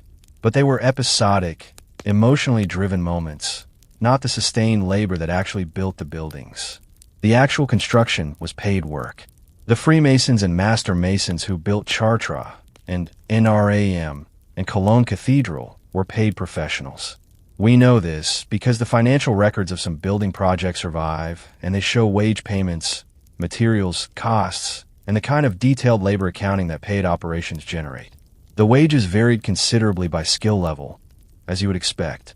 A master mason on a major project in 13th century England might earn 3 or 4 shillings per week, a respectable professional wage by the standards of the time. A common laborer on the same site might earn a penny or 2 a day. The devotion was real, but the builders also needed to eat. Let me tell you about one specific building and one specific crisis that to me captures something essential about what cathedral construction actually meant for the people involved. Canterbury Cathedral. The choir at the eastern end of the building where the monks sang the divine office, and where the shrine of St. Thomas Becket attracted pilgrims from across Europe, caught fire on the 5th of September, 1174. A contemporary monk named Jesus of Canterbury wrote a remarkably detailed account of both the fire and the reconstruction, and his chronicle is one of the most valuable documents we have about medieval building practice. Gers describes the monks watching their choir burn with something close to despair. He describes them weeping. He describes them debating what to do, bringing in masters from England and France to assess the damage and propose solutions. He describes the selection of William of Sens, a French master mason, to lead the reconstruction, and then just does something extraordinary. He actually describes the building process, the year-by-year progress, the specific technical decisions William made, the introduction of new techniques of Purbeck marble columns of pointed arches and ribbed vaults that transformed the English Gothic tradition. And then in the year 1178, 4 years into the project, he describes something that must have been terrifying. William of Confell. He was supervising work on the high vaulting 50 feet above the floor, and the scaffolding gave way. He fell. He survived, but his injuries were severe enough that he could not continue the work. He directed construction from his sickbed for a while, having himself carried to the site, and then eventually returned to France permanently, the project unfinished. Ja writing about this expresses sympathy for William. He notes that the fall was seen by some as divine punishment for pride. He describes the monk's distress, and then he notes that the work was handed to a new master mason, an Englishman whom he calls only William the Englishman. And the project continued. It continued because it always continued, because the building was larger than any individual, because the project had its own momentum, its own institutional logic, its own claim on resources and labor and time that transcended the fate of any single person involved in it. That continuity, that impersonal institutional grinding forward regardless of individual loss, is part of what I mean when I say that cathedral building is almost incomprehensible to the modern mind. Think about this from the perspective of a working mason in 1190 hired to cut stone for the new choir of a major cathedral. You are perhaps 25 years old. You're good at your work. You've trained for years to develop the skill with chisel and mallet that earns you your wage. You understand intellectually that this building will take a long time. You've heard that cathedrals sometimes take longer than a human life to complete. But that is an abstraction, a thing other people tell you, not something you can really feel from the inside on your first day of work. 20 years pass, You're 45. You've spent 2 decades of your working life on this building. Your hands are shaped by it. Your body carries the record of it in ways we've already discussed. And the building is partially done. The choir is up. The nave is underway. The west front is still at some point in the future a matter of theoretical planning. You will not see it finished. You know you will not see it finished. How do you hold that? How do you find meaning in work whose completion you will never witness? I genuinely do not have a simple answer to that question. But I think the medieval world, which was in general considerably more comfortable with temporal scales that exceeded individual human lives, where the church spoke regularly of eternity, where ancestral obligations stretched across generations, where the concept of an individual life as a self-contained narrative unit was much less culturally dominant than it is today. I think the world had resources for this kind of thing that we have partially lost. The Mason's marks we discussed in Part 4, those small personal symbols carved into individual stones, take on a different weight when you think about them in this context.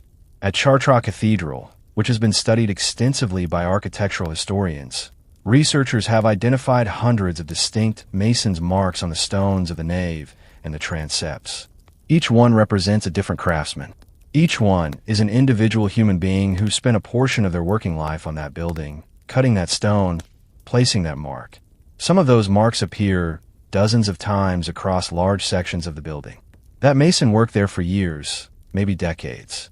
Others appear only a handful of times and then disappear, suggesting a craftsman who moved on to another project or who died, or who simply stopped being traceable in the stone record.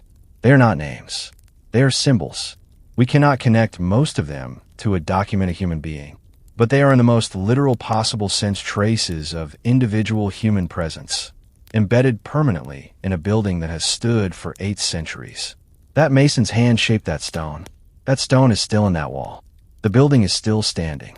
There's a kind of permanence in that which I find deeply moving, and I'm not entirely sure I can articulate why. Maybe it has something to do with the gap between anonymity and oblivion, between being nameless and being gone. The marks say, "You may not know who I am, but I was here and what I made is still here, and that is not nothing." I want to end this section with a detail that I think perfectly captures the strange, beautiful, melancholy quality of cathedral labor. The Cathedral of Cologne in Germany, Kellner Dom, as the Germans call it, was begun in 1248. The choir was completed in 1322, and then the project essentially stalled for reasons that combine financial exhaustion, political disruption, and shifting priorities. Construction on the nave and the famous twin towers ground almost entirely to a halt. For over 600 years, Cologne Cathedral stood unfinished. There is a famous medieval woodcut image of the Cologne skyline showing the cathedral with a massive wooden crane sitting atop the unfinished south tower. A crane that became such a permanent feature of the city's landscape that it was used as a landmark in navigation on the Rhine. The cathedral was finally completed. The towers finished, the building brought to its intended form in 1880, more than 600 years after construction began. The work was finished using the original medieval plans, which have been rediscovered in the 19th century. 632 years from foundation stone to final completion. The men who dug the foundations in 1248 were separated from the men who finished the towers in 1880 by more time than separates us from Shakespeare. And yet it is one building, one continuous project, one long act of collective human intention passing from generation to generation like a very heavy, very expensive, extremely drafty torch. There is something about that image, the unfinished cathedral, the crane on the tower, the city building itself around an incomplete monument to its own ambition that feels like a metaphor for something larger than itself. We're all in some sense working on buildings we will not see finished, contributing to projects whose completion lies beyond our individual horizon, passing tools to people we'll never meet, receiving foundations laid by people whose names we do not know. The medieval laborers who built these buildings understood this more directly than almost anyone in history. And they build anyway. They build anyway. But if the cathedral represents something almost spiritual in its relationship to time and labor, there's another dimension of medieval work that operated at the opposite end of the scale. Not the grandeur of stone towers reaching toward heaven, but the muddy, ordinary, absolutely essential business of getting goods from one place to another roads, rivers, the men who walked them, and the animals that carried the loads, and the entire invisible infrastructure of movement that kept medieval civilization from collapsing inward on itself. Because here is something that might surprise you. The medieval economy was not local in the way we tend to assume. Goods traveled enormous distances. Ideas traveled. People traveled. And the labor that made all of that possible was some of the most grueling, least recognized, most structurally important work in the entire medieval world. And the story of how it worked and who did it is a lot more fascinating than a chapter on medieval roads has any right to be. Roads. Let's talk about roads. And I know that medieval roads does not sound like the most electrifying subject in the world. But stay with me for a moment, because what I am about to tell you will fundamentally change how you understand the medieval economy, the medieval world, and the invisible labor that held all of it together. Here is the thing that most people assume about medieval Europe almost without thinking about it, that it was a collection of isolated, self-sufficient communities, each one largely cut off from the others, living in a kind of provincial bubble where the nearest town represented the edge of the known world for most people. That assumption is wrong. Significantly, demonstrably, fascinatingly wrong. Medieval Europe was connected. Not in the way we are connected. Not instantly. Not electronically. Not without enormous effort and real physical risk, but connected nonetheless by a web of roads, river routes, sea lanes, and mountain passes that carried goods, people, ideas, and money across distances that would genuinely surprise you. English wool was sold in Flemish markets. Flemish cloth was worn in English manor houses. Italian banking houses extended credit to English kings and French merchants. Spices from the Indian subcontinent traveled through the Persian Gulf up through the Levant, across the Mediterranean, and onto the tables of wealthy households in London and Paris and Cologne. German silver from the mines of Saxony financed trade networks that stretched from Scandinavia to North Africa. And all of that movement, every bale of wool, every barrel of salted fish, every sack of pepper, every coin and every purse was physically carried by human beings and animals along roads and rivers that required constant labor to maintain, and through a system of transport infrastructure that is one of the least celebrated achievements of the medieval world. Let us start with the roads themselves, because they deserve more credit than they typically receive. There is a common misconception that after the Romans left Britain and Gaul and the rest of Western Europe, the magnificent Roman road network simply decayed and disappeared, leaving medieval travelers to navigate a sea of mud. The reality is more complicated and more interesting. The Roman roads did decay. They were not maintained at the imperial standard because there was no imperial administration to maintain them. But they did not disappear. Medieval travelers used Roman roads extensively, and medieval road builders, where they constructed new routes, frequently followed the same alignments the Romans had chosen for the same practical reasons: gradient, drainage, proximity to settlements. What the medieval world lacked was not roads. It lacked an organized, centrally funded system for maintaining them. In England, the legal responsibility for road maintenance fell theoretically on the landowners through whose property the road passed. The Statute of Winchester in 1285, one of the major legislative acts of the reign of Edward I, included provisions requiring landowners to clear vegetation for 200 feet on either side of major roads, specifically to reduce the cover available to robbers. It was as much a security measure as a transportation policy, which tells you something about the hazards of medieval road travel that we'll return to shortly. The practical result of this distributed maintenance responsibility was roads of wildly variable quality. A stretch passing through the estate of a conscientious and well-resourced lord might be well-maintained, its surface regularly graveled, its drainage ditches kept clear. A stretch passing through disputed land, or through territory, whose lord was absent or indifferent, might be a seasonal swamp from October through March. Spring was the worst time to travel by road in medieval northern Europe. Winter freezes the ground and makes a firm surface. Summer dries it and bakes it hard. But spring thaw turns clay-based roads into something with approximately the consistency of freshly mixed concrete, and the weight of laden-pack animals and heavy carts could churn them into impossible trenches within days. Medieval merchants knew this. They planned around it. The great international trade fairs, the Champagne fairs in northern France, which for most of the 12th and 13th centuries were the commercial hub of northern European trade, drawing merchants from Italy, Flanders, England, Germany, and Spain were deliberately scheduled at times of year when road conditions were manageable. The cycle of 6 annual Champagne fairs was calibrated not just to commercial logic, but to the agricultural and transportation calendar. Think about that. Thulering of the most important commercial events in medieval Europe was constrained by the state of unpaved roads in northern France. That is not a trivial detail. That is a fundamental shaping force on the entire economy. Now, let me tell you about the people who actually moved goods along those roads, because they're almost entirely invisible in the historical record, and they were absolutely central to how the medieval world functioned. The packman, the carrier, the carter. A packman was exactly what the name suggests, a man who carried goods on his back or on the backs of pack animals, typically mules or horses, along routes that might not be accessible to wheeled vehicles. Pack transport was significantly more flexible than car transport in the medieval landscape. A pack horse could navigate narrow tracks, steep hillsides, and soft ground that would stop a loaded cart dead. And so for large portions of the medieval road network, especially in upland areas like the Pennines in England, the Alps in Central Europe, or the Pyrenees between France and the Iberian Peninsula, pack transport was not the primitive alternative to car transport. It was the only viable option. The packmen who operated these routes were not wandering individuals making improvised journeys. Many of them were professional carriers operating established regular routes with contracts to carry specific goods for specific merchants on a regular schedule.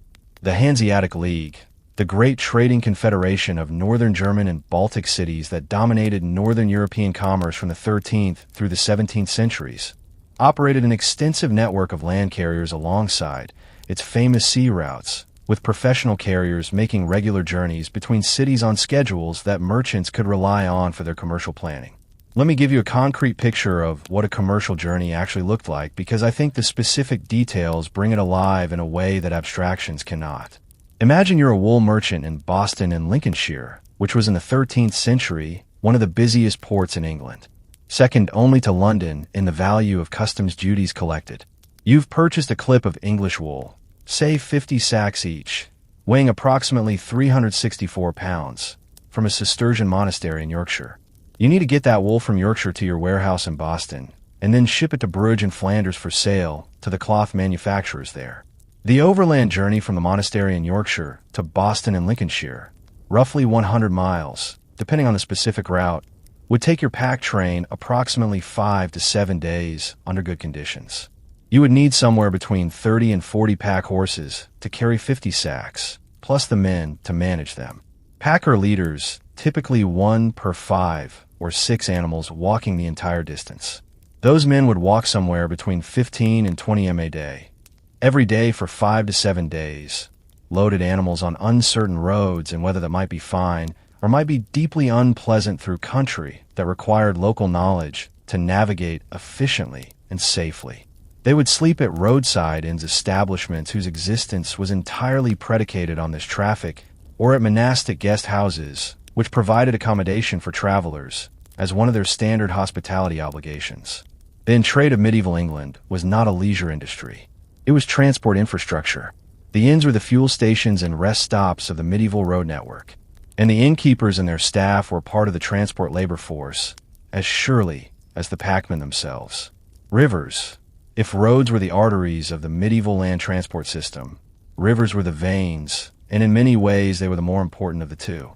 Water transport in the medieval world was by a significant margin cheaper and more efficient than land transport for heavy bulk goods. A single boat on a navigable river could carry a load that would require dozens of pack horses and their handlers to move overland. The cost differential was not marginal. It was transformative. Goods that were economically viable to ship by water became commercially marginal when they had to travel overland for any significant distance. This is why medieval towns clustered along rivers and coastlines with such regularity. It is why the great medieval trading cities London, Paris, Cologne, Hamburg, Ghent, Venice were all water cities. The river was not just a scenic backdrop. It was the reason the city existed where it did. And the rivers had their own labor force. A world of boatmen, bargemen, ferrymen, and water carriers whose work was as essential as any other form of transport labor, and whose lives were in their own way just as hard. The boatmen of the River Thames in medieval London are perhaps the best documented of this river workforce, partly because London generated so many administrative records, and partly because the Thames was so central to London's commercial life that its management attracted regular regulatory attention. By the 13th century, the Thames between London and Oxford was a working river of considerable complexity. There were water mills. We discussed those earlier, whose wee and mill ponds sometimes block navigation and require negotiated arrangements with the millers. There were fishery placed by riverside landowners to catch the salmon and eel runs that were an important food source, which also impeded boat traffic. There were ferries at every crossing point operated by men who held hereditary or leased rights to that specific stretch of water.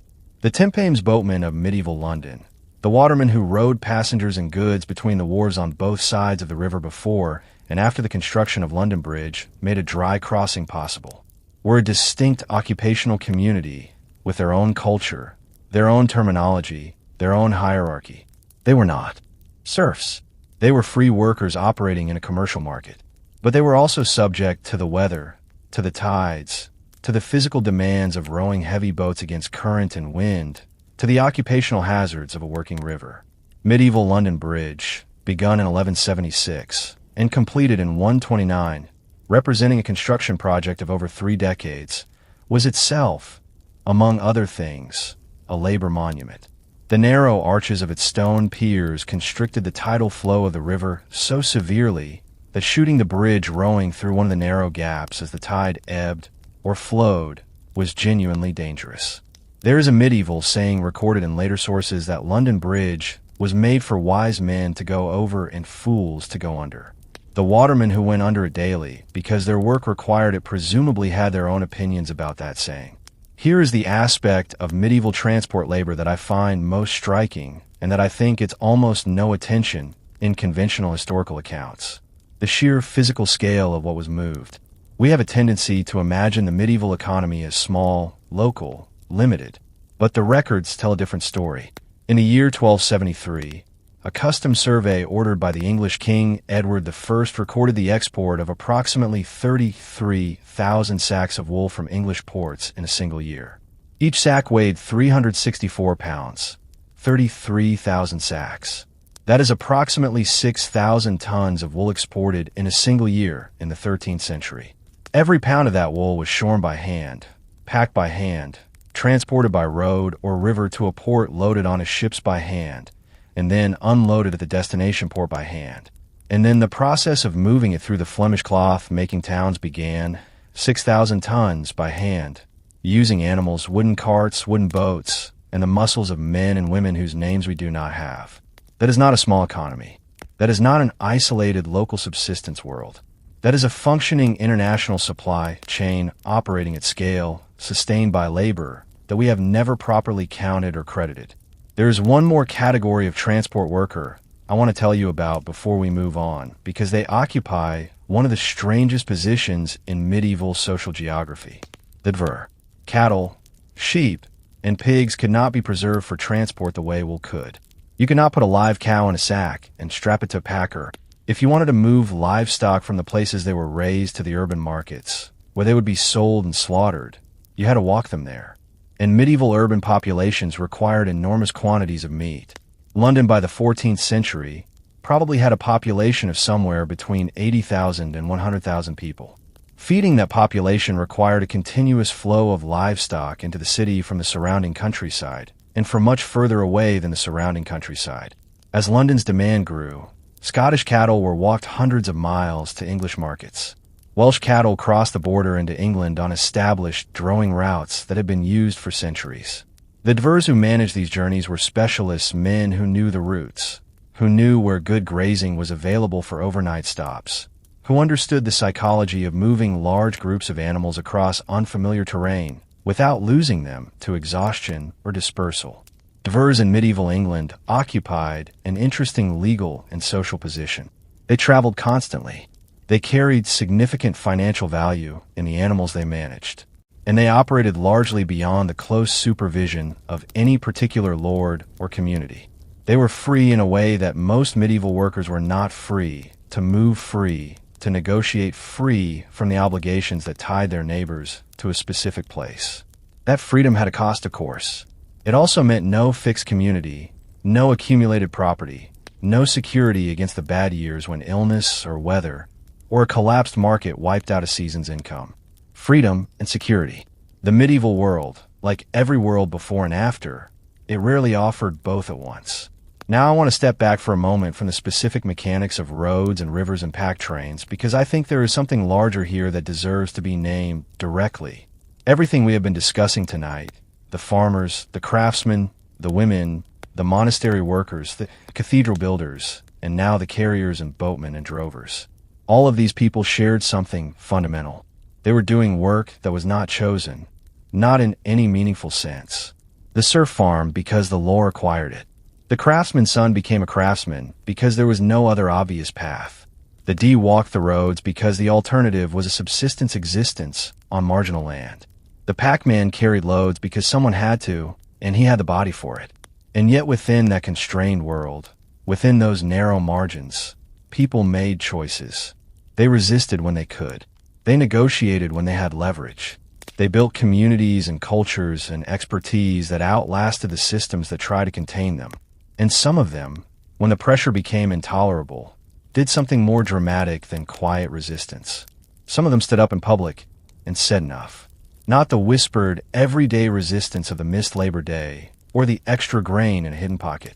Something louder, something organized, something that scared the people at the top of the system badly enough to call on armed men to stop it. The history of medieval labor is not just the history of endurance. It is also the history of people pushing back and the story of how they did it and what it cost them and what they ultimately achieved. That is exactly where we're going next. Because the moment a medieval peasant decided to stop accepting what the world said was fixed, that moment is one of the most electrically human things in all of this long, complicated story. There is a sermon that was preached in England in the year 1381 that I want to read to you. Not the whole thing, just the opening lines.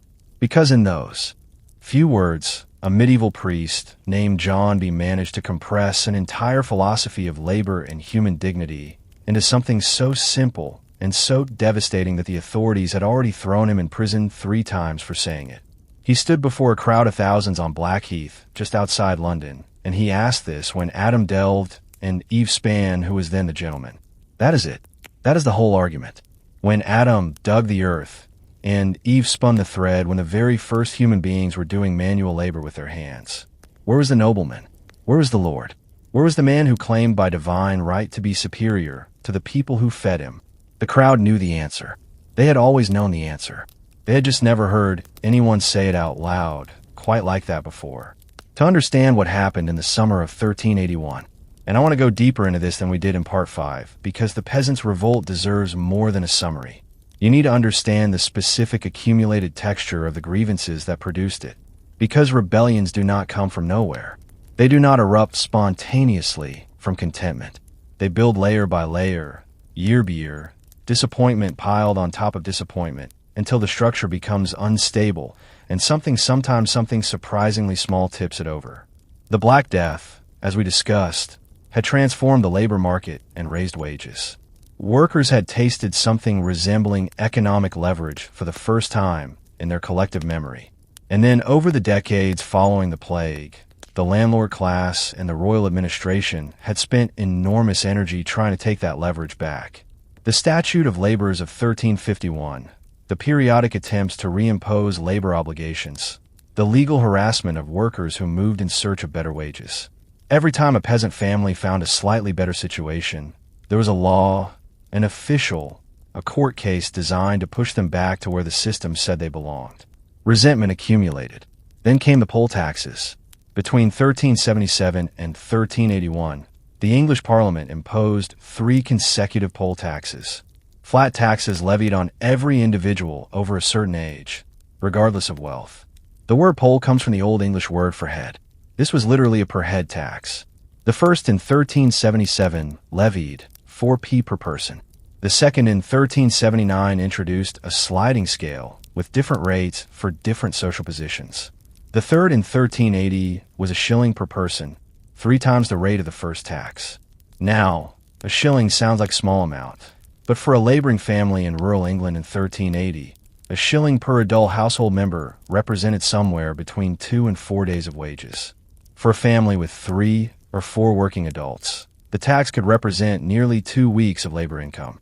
For families already operating at the margins of subsistence, it was not an inconvenience, it was a crisis, and the tax collectors were aggressive. There are documented accounts, some of them genuinely disturbing, of collectors arriving in villages and demanding payment with the kind of confrontational insistence that made it clear that non-payment was not considered an option. In some documented cases, collectors were accused of humiliating women in the course of verifying their ages for tax purposes in ways that went beyond any reasonable interpretation of their official role. That detail, the specific personal bodily humiliation of ordinary people by agents of royal power, traveled through the communities of Essex and Kent like a flame through dry grass. The rising began in late May and early June of 1381 in villages in Essex and Kent, almost simultaneously with a speed and coordination that surprised everyone, including probably the rebels themselves. What is striking about the organization of the Peasants' Revolt, and this is something historians have studied with genuine fascination, is how structured it was. This was not a chaotic mob action. Local communities, coordinated messengers, moved between villages. There appear to have been recognized leaders at the local level well before the more famous figures like what Tyler and John B. emerged to the national stage. The rebels had demands, specific, articulated, politically sophisticated demands. They were not asking for the end of government or the elimination of social order. They were asking for the end of serfdom, for the formal legal abolition of the villain status that bound people to the land. They were asking for a fixed rent on land rather than labor obligations, for the replacement of the feudal dues with straightforward cash payments. They were asking for the freedom to buy and sell in any market they chose without the mediation of a lord's permission. These were not wild, revolutionary demands. They were by the standards of what post-plague wages and economic conditions had already begun to make practically possible relatively moderate asks. They were asking for formal legal recognition of a reality that was already partially in existence. But they were asking publicly, armed in numbers that nobody had expected. By the second week of June, the rebel forces from Essex and Kent were converging on London. And here's where the story becomes genuinely extraordinary. London opened its gates, not to a besieging army, not under compulsion. The gates of London Bridge were opened, and the gates of Oldgate were opened by Londoners, including apparently some who were sympathetic to the rebel cause, and others who were simply practical about the futility of trying to hold a city against tens of thousands of determined people with nowhere else to be. The rebels entered London on the 13th of June, 1381. What followed over the next 2 days was a remarkably selective upheaval. The rebels burned the Savoy Palace, the magnificent London residence of John of Gaunt, the Duke of Lancaster, and the most powerful nobleman in England, widely blamed for the poll tax policies so thoroughly that contemporary accounts describe them throwing the furniture and tapestries and plate into the flames rather than taking them, because they were not there to loot. They were there to destroy a symbol. They burned the legal records stored at the temple, where many of the documents recording feudal obligations were kept. They freed prisoners from the Fleet Prison and from the Tower. They executed the Archbishop of Canterbury, Simon Sudbury, who was also the Lord Chancellor, the man they held most directly responsible for the hated poll taxes, along with several other royal officials on Tower Hill. I want to be precise about what happened there, because the way this is sometimes described in popular accounts softens it in ways that distort the historical reality. These men were killed publicly by a crowd that included people who had traveled 100 miles on foot to make the point that some forms of injustice are intolerable. The violence was real. The anger behind it was real. And the targets, with very few exceptions, were specific symbols of the system that the rebels were confronting, not random acts against uninvolved people. The young King Richard II, 14 years old, who was residing in the Tower of London as the rebels entered the city, made the decision that shaped everything that followed. He would meet them. On the 14th of June at Mile End, Richard rode out to meet the main rebel force from Essex. He was a child facing a crowd of tens of thousands of armed and angry people, and by every contemporary account, he conducted himself with extraordinary composure. He agreed to the demands: the abolition of serfdom, the commutation of labor obligations to fixed rents, pardon for all rebels, freedom of trade. He agreed. Letters patent were drawn up on the spot, bearing the royal seal, granting the rebels what they had asked for. Some of the Essex rebels accepted the letters and began to disperse satisfied. Going home, it was over. They had won. Except it was not over. Not quite. The Kent rebels, and what Tyler specifically, remained in London. And the following day at Smithfield, there was a second meeting. What happened at Smithfield on the 15th of June is one of the most contested moments in medieval English history. And I want to be honest with you that the sources we have were written by people who were not sympathetic to the rebels and whose accounts should be read with that in mind. What we know is this: what Tyler rode forward to meet the king. There was a confrontation, an exchange of words, possibly an altercation between Tyler and the mayor of London, William Walworth. Tyler was struck, stabbed in some accounts by Woolworth, or one of the king's men, and fell from his horse, mortally wounded. In the moment that followed, when thousands of armed rebels saw their leader fall, and the royal party braced for what might come next, Richard II did something that was either genuinely courageous or the most effective piece of adolescent political theater in medieval history, and possibly both. He rode forward alone toward the rebel crowd, and he said in words that have been recorded in slightly different versions in different chronicles, but whose substance is consistent: "I am your king and your lord. Follow me." And they did. They followed him to the fields north of the city. They dispersed. The moment passed. What followed the dispersal is in some ways the saddest part of the whole story. The promises made at Mile and were not kept. Within weeks, as royal authority reasserted itself and the immediate crisis receded, the letters patent were revoked. Richard issued a proclamation declaring that villains were and should be villains, and that nothing done in the heat of the rebellion changed that fundamental legal reality. The rebel leaders were hunted down with systematic thoroughness. Wat Tyler was already dead. Johnby was captured, tried and executed in July of 1381 at St. Albans in the presence of the king. Several hundred other participants in the rebellion were executed in the months that followed. John Bull, before his execution, reportedly maintained the positions he had argued throughout his life. He had been a dissident priest, repeatedly imprisoned for preaching unauthorized sermons, for telling congregations that they were not obligated to serve lords who were themselves sinners, for arguing that the social hierarchy was a human construction rather than a divine plan. He had been saying these things for more than 20 years before 1381. He knew when they came for him exactly what was going to happen. He had known it was a possibility for 2 decades. He preached anyway. There is something in that the person who says the difficult thing, not because they expect it to succeed, but because the truth demands to be spoken, that I find genuinely moving regardless of any other judgment about the specific events. Now, here's the historical question that I think matters most and that I want to ask you directly. Did the peasants' revolt fail? The immediate answer seems obvious. The promises were broken. The leaders were executed. The legal status of villain was not formally abolished by Parliament in the aftermath of the rebellion. On the surface, the rebels were crushed and the system continued. But here's what actually happened over the following half-century. Serfdom in England did not survive, not because Parliament abolished it in a single dramatic act, but because the combination of post-plague labor scarcity and the demonstrated willingness of the laboring class to organize and resist made the practical enforcement of villain obligations increasingly untenable. Lords faced with workers who would flee rather than accept the old terms gradually found that offering cash rents and better conditions was more productive than attempting to legally compel labor from people who had somewhere else to go. By the mid-15th century, the legal category of villain had effectively ceased to have practical meaning in most of England. Not everywhere, not all at once. But the system dissolved not through a single revolutionary moment, but through the accumulated pressure of thousands of individual acts of resistance, negotiation, and simple physical departure. The peasants' revolt did not win, but it was part of what made winning possible.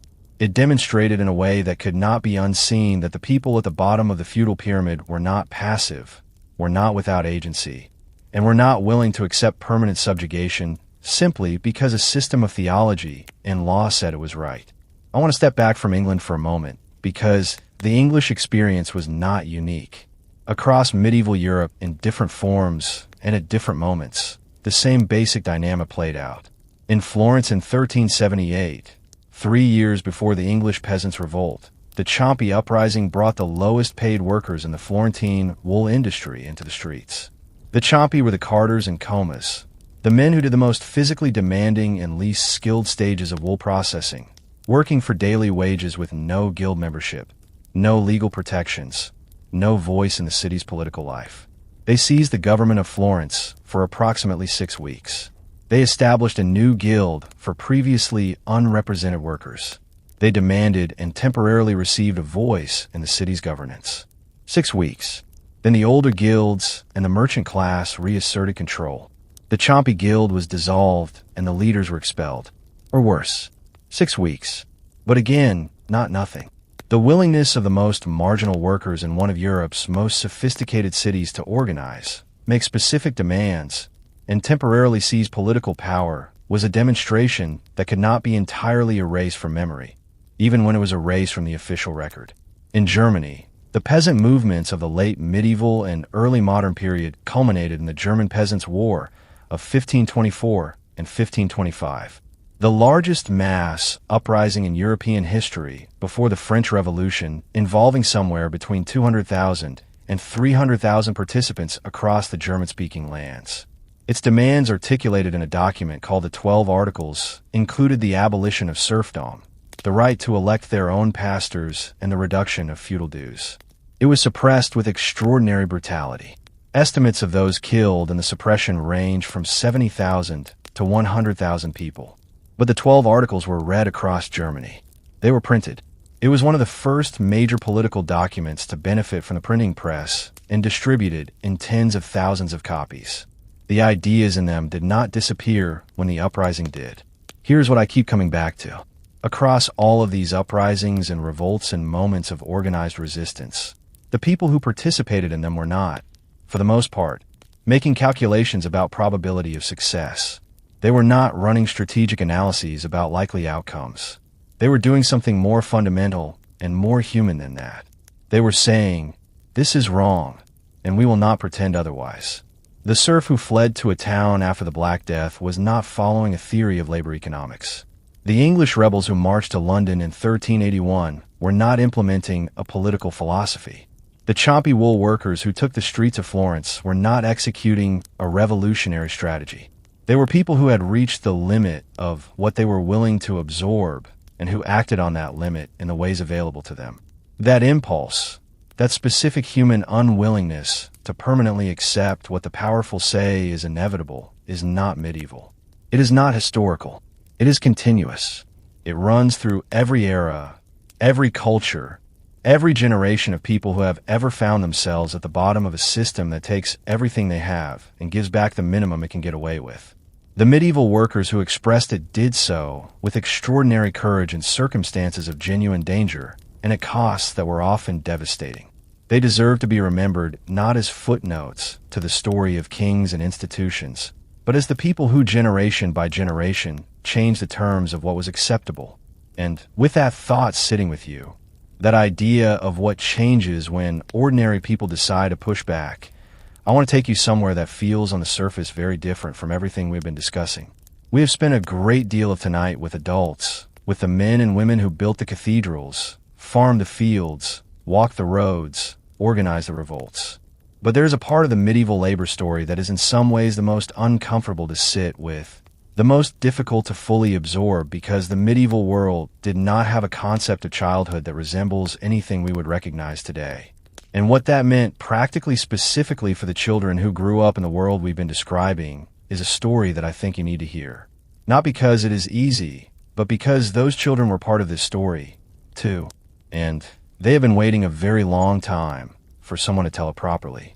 What happened to the youngest workers in the medieval world, and what we can still learn from both their resilience and their suffering. That is where we are going right now. 7 years old. That is the age at which the medieval world considered a child ready to work. Not ready to start thinking about work someday. Not ready to begin a gentle introduction to the concept of responsibility. Ready to work meaningfully, practically productively work in ways that made a real difference to the household economy and that placed real demands on a small body that was still, by any biological measure, a child's body. I want to sit with that number for a moment before we go any further. 7 years old. Think about a 7-year-old, remember being, the questions they ask, the way they still need someone to cut their food sometimes, the way they fall asleep in the middle of the afternoon without any warning, the way the world is still enormous and slightly overwhelming and full of things that require an adult's explanation. Now place that child in a medieval peasant household in the 13th century and understand that from approximately that age, they were a contributing economic unit.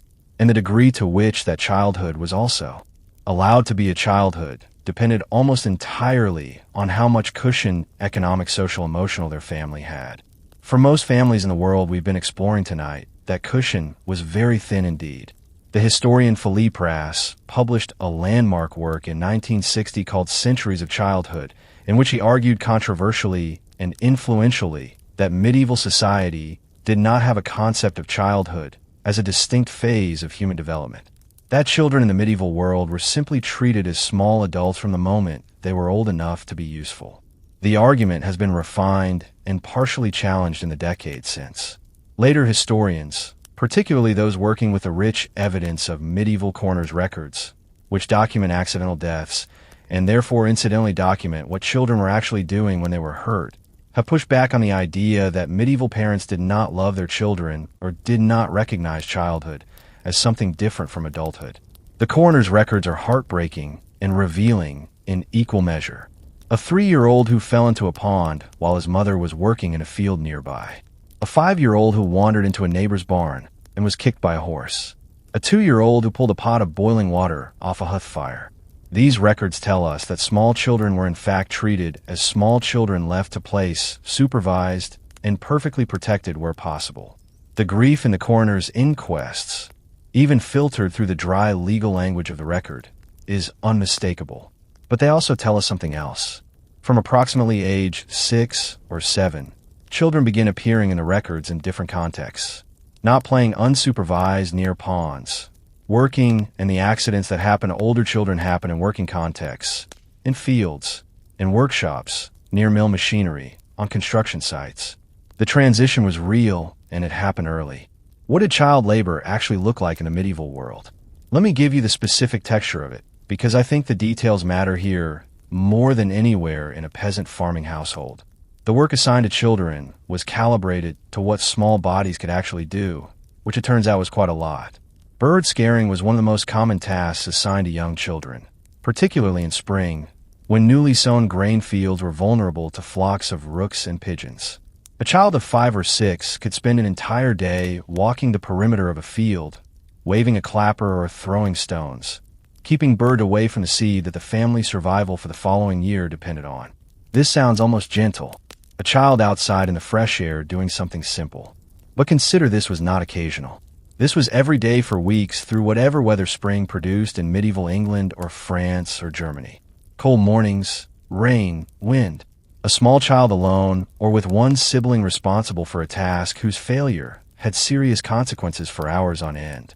By age 8 or 9, children in farming households were doing more substantial work, tending animals, watching over sheep or cattle in common pasture, a responsibility that required real judgment about animal behavior and pasture conditions, gathering fuel, the endless medieval need for firewood for peat, for whatever combustible material the local landscape offered, helping with harvest, which during the few frantic weeks when the grain had to come in before the weather broke, was a whole community effort that included everyone old enough to hold a tool.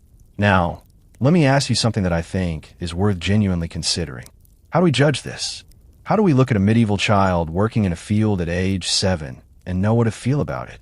Because I think the honest answer is with complexity, with the recognition that the category of childhood as a protected separate phase of life, a phase defined by play and education and freedom from economic responsibility, is itself a historical development, a recent one in the grand scale of human time, one that required a level of material prosperity and a specific set of social and political choices, is that was simply not available to most of humanity for most of recorded history.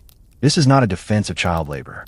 It is an attempt to understand it in its actual context, rather than measuring it against a standard that its context could not have produced. The medieval child who scared birds from a field was not being robbed of a childhood that existed somewhere nearby as an alternative. The alternative did not exist for their family. They were being integrated into the only economy their world offered, and within that economy, the work they did genuinely mattered. Their contribution was real. Their family noticed it and depended on it. Whether that constitutes a form of dignity or a form of deprivation, I think it is honestly both held simultaneously without the possibility of resolution. The apprenticeship system, which we discussed in the context of Adult Craftsmen in Part 4, had a specific dimension related to children that deserves its own examination.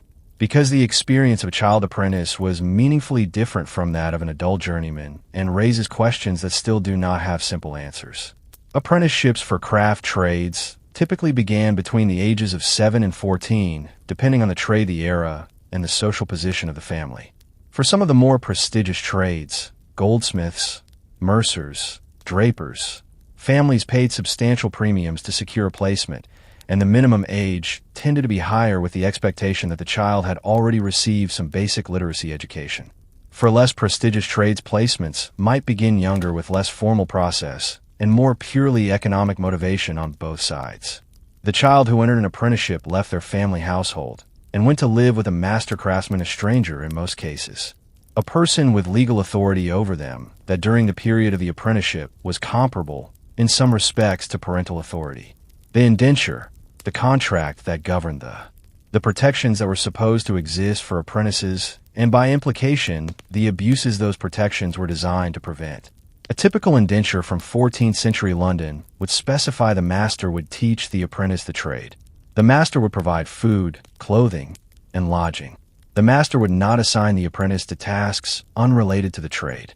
A theoretically important provision that was regularly violated, since a child living in your household is also a child who can carry water, tend the fire, and run errands. The apprentice would serve faithfully, not absent himself without permission, not frequent taverns, or engage in gambling, not marry without the master's consent. The bilateral nature of those obligations is significant. The contract acknowledged that the master had duties toward the child, not just rights over them, that the child's welfare mattered at least formally. How well those formal obligations translated into actual practice depended entirely on the individual master. And medieval guild records, which include disciplinary proceedings against masters who mistreated or neglected their apprentices, make it clear that the gap between the formal standard and individual practice could be very wide indeed. Let me tell you about a specific case that survives in the records of the London guild courts from the 14th century, because I think it illustrates the range of experiences that the apprenticeship system could produce. A boy named John Goff was apprenticed to a London corduroy, a maker of fine leather shoes in the 1360s. The indenture was for 7 years, beginning when John was approximately 10 years old. By the time he was 13, John had appeared before the guild court twice. Once to complain that his master had beaten him with a leather strap beyond what the court considered reasonable correction, and once to request permission to transfer to a different master on the grounds that his current master was not teaching him the trade, but using him primarily for household duties. The guild investigated both complaints. In the first case, they found the master's conduct excessive and issued a formal warning. In the second, they arranged John's transfer to another corduroy master in a different part of the city. The outcome is actually more encouraging than many comparable situations. The guild functioned as it was supposed to. John got a new master. The record, as far as we can tell, shows him completing his apprenticeship and becoming a journeyman called Wainer. But think about what that case required of a 13-year-old child: the knowledge of his rights under the indenture, the courage to appear before a formal institutional body and make a complaint against an adult authority figure, and the social navigation skills to do so in a way that produced a useful outcome rather than simply making a situation worse. That is not a child without agency. That is a child exercising agency under conditions that most modern 13-year-olds will never face and would find genuinely terrifying. There was another path into the labor force for medieval children that was entirely separate from formal apprenticeship, and that was in some ways more common and less documented. Domestic service. From approximately the age of 12 or 13, children from laboring and peasant families, particularly children from larger families where there were more mouths than the household economy could easily feed were placed in service in wealthier households. Boys as stable hands, errand runners, general laborers, girls as household servants, dairy maids, kitchen workers. This was not considered unusual or cruel by the standards of the time. It was in many cases a practical arrangement that benefited both sides. The wealthier household gained cheap, trainable labor. The laboring family reduced the number of people it had to feed and ideally secured its child a stable situation with food and lodging. Some servants in medieval households were genuinely well treated, learned useful skills, and used their years of service as a platform for later independence. But the power differential was absolute, and the child vulnerability was absolute with it. There was no formal contract in most cases of domestic service, no guild oversight, no institutional mechanism for a 12-year-old girl working in a manna kitchen to report mistreatment and expect that anyone with authority would respond. The records that survive tend to capture extremes, the cases that ended in court in injury and legal dispute. The vast middle ground of ordinary domestic service experiences the children who worked hard and were treated decently and grew up and moved on, and the children who were mistreated quietly and without any institutional trace is largely invisible to us. That invisibility is itself a form of historical injustice. These children were there. They were real. They worked and were tired and missed their families and had hopes and fears that we cannot recover. The silence around their individual lives says nothing about their individual importance.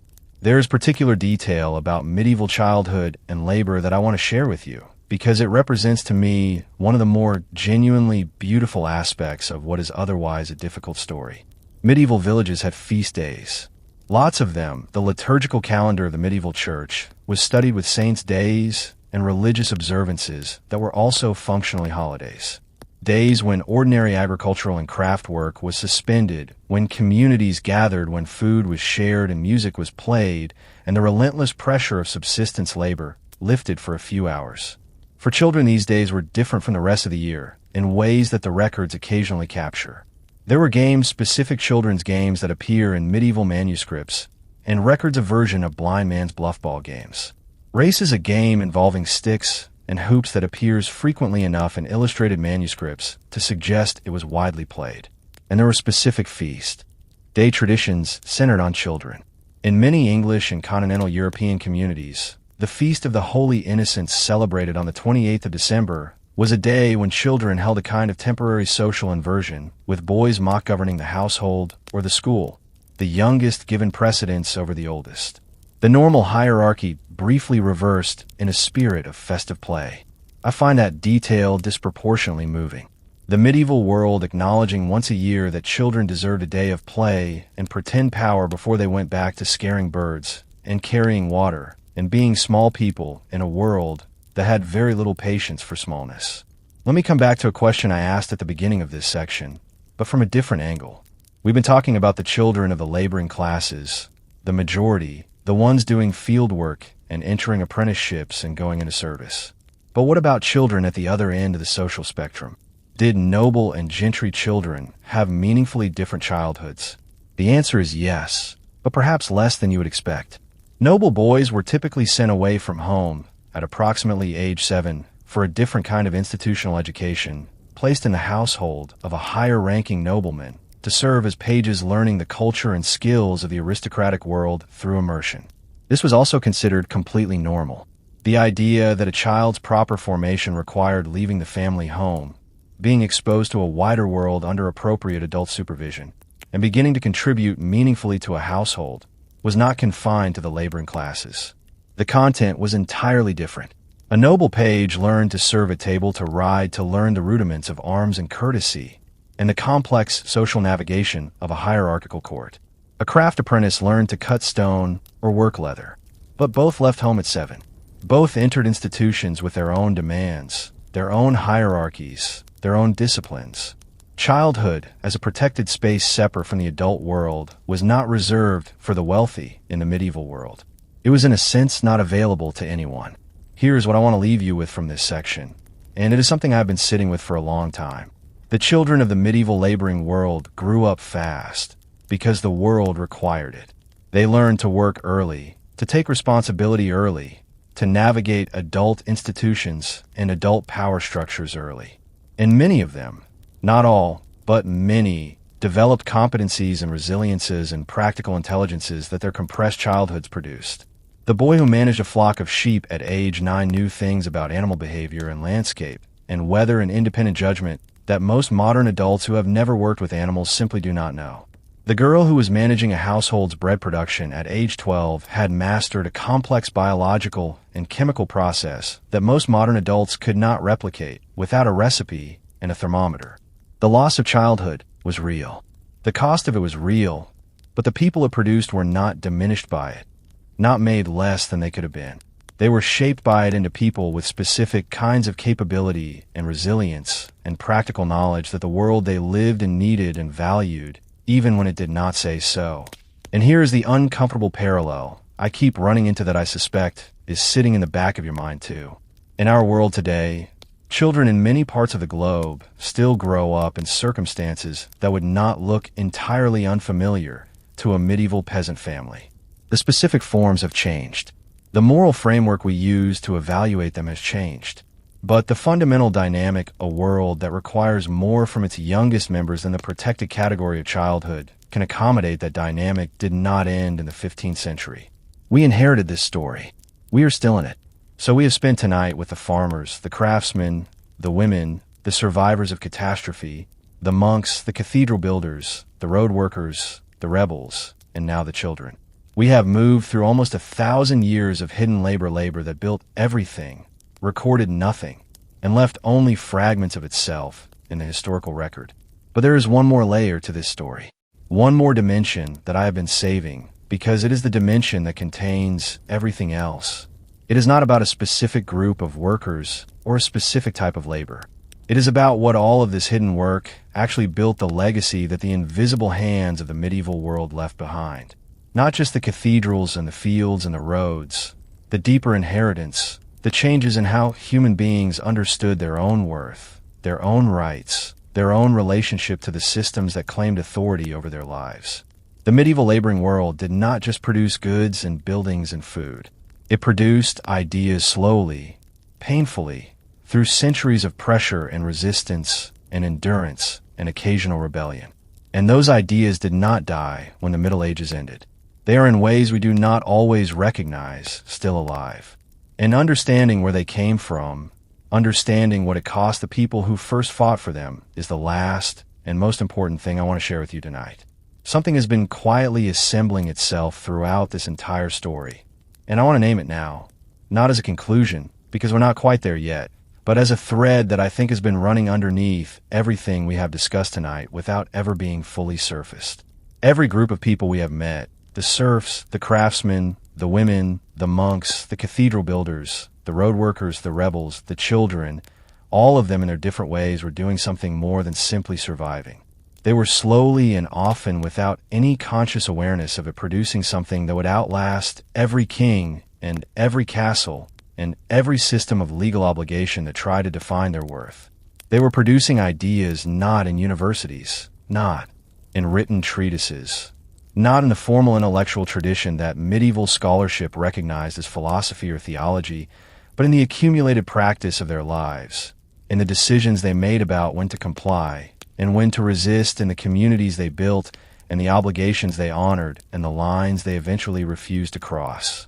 They were working out generation by generation an understanding of what human beings owe each other and what no system has the right to take away. That understanding did not arrive fully formed. It emerged painfully partially with enormous cost, and it took centuries longer than it should have. But it emerged. Let me take you to a specific document, because I think it deserves more attention than it typically receives in popular accounts of medieval history.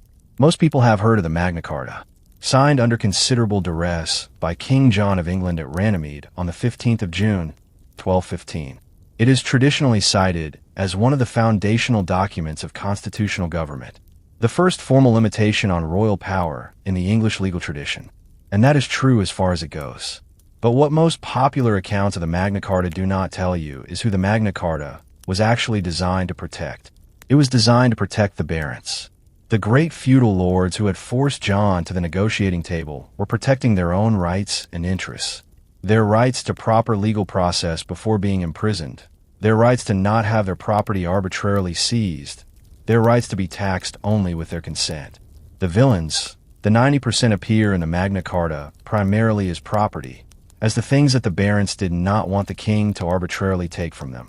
Clause 20 of the Magna Carta, dealing with immersment's legal fine, specifies that a freeman shall be fined proportionally to his offense, and shall not be fined so heavily as to deprive him of his livelihood. A villain shall be fined similarly, saving his wage, which means saving his farming equipment and basic means of subsistence. The villain appears. He's protected from the most extreme forms of royal arbitrary punishment, but he is protected as a productive asset of the Lord, not as a person with inherent rights. His floor is defined by what he needs to keep producing for someone else, not by what he needs to live with dignity. That is not a document of human equality.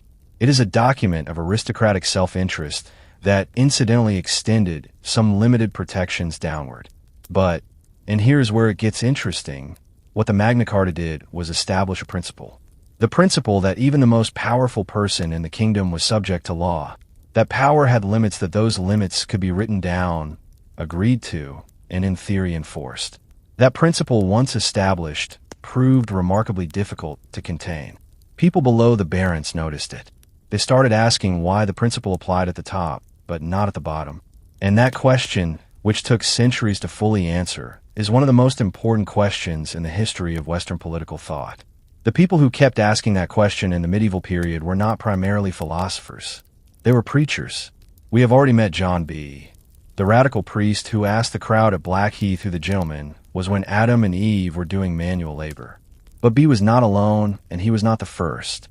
The tradition of what historians call social preaching, the use of the sermon to make arguments about earthly justice, not just heavenly salvation, runs through the medieval period with a persistence that the institutional church repeatedly tried to suppress and never fully managed to. William Langland, writing in the 1470s, produced a long allegorical poem called Piers Plowman, one of the most important works of medieval English literature and one of the most thoroughly grounded in the actual daily reality of laboring life.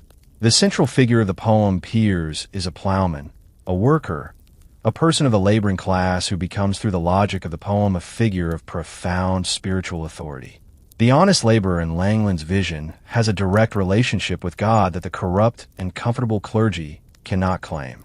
The theological point is simultaneously a political point.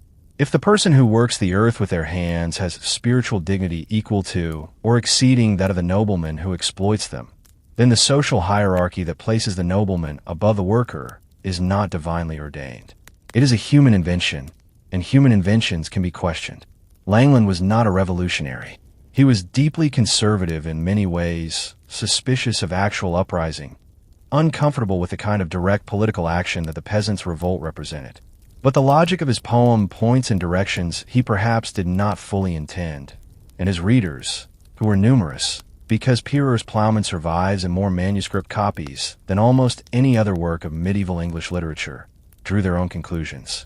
There is a concept in medieval political theology called the common good, the bonum commune in the Latin of the theologians, and I want to spend some time with it, because I think it is one of the most underappreciated ideas that the medieval world contributed to the intellectual tradition we have inherited.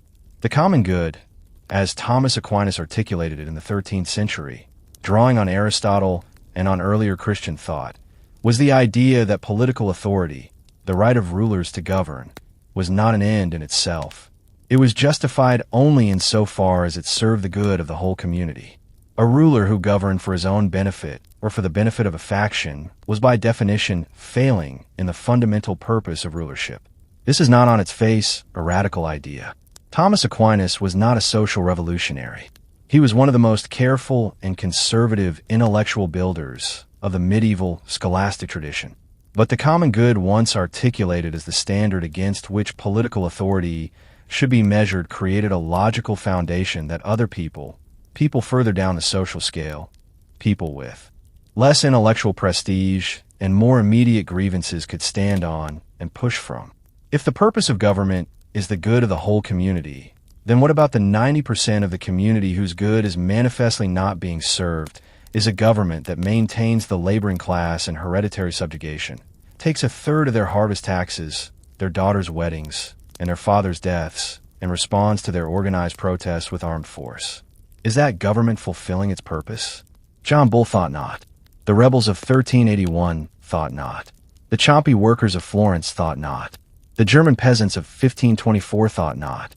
They were all reaching in their different ways, and with their different vocabularies, toward the same underlying question. What does the common good actually require? And who gets to say?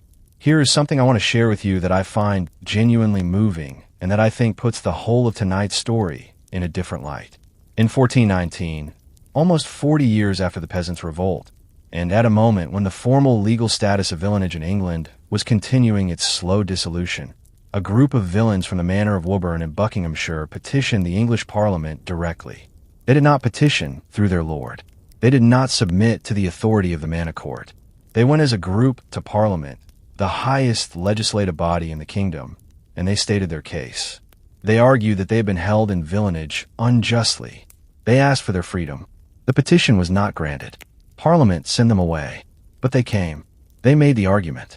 They used the formal mechanisms of the political system, imperfectly unsuccessfully, to assert a claim about their own humanity and their own rights.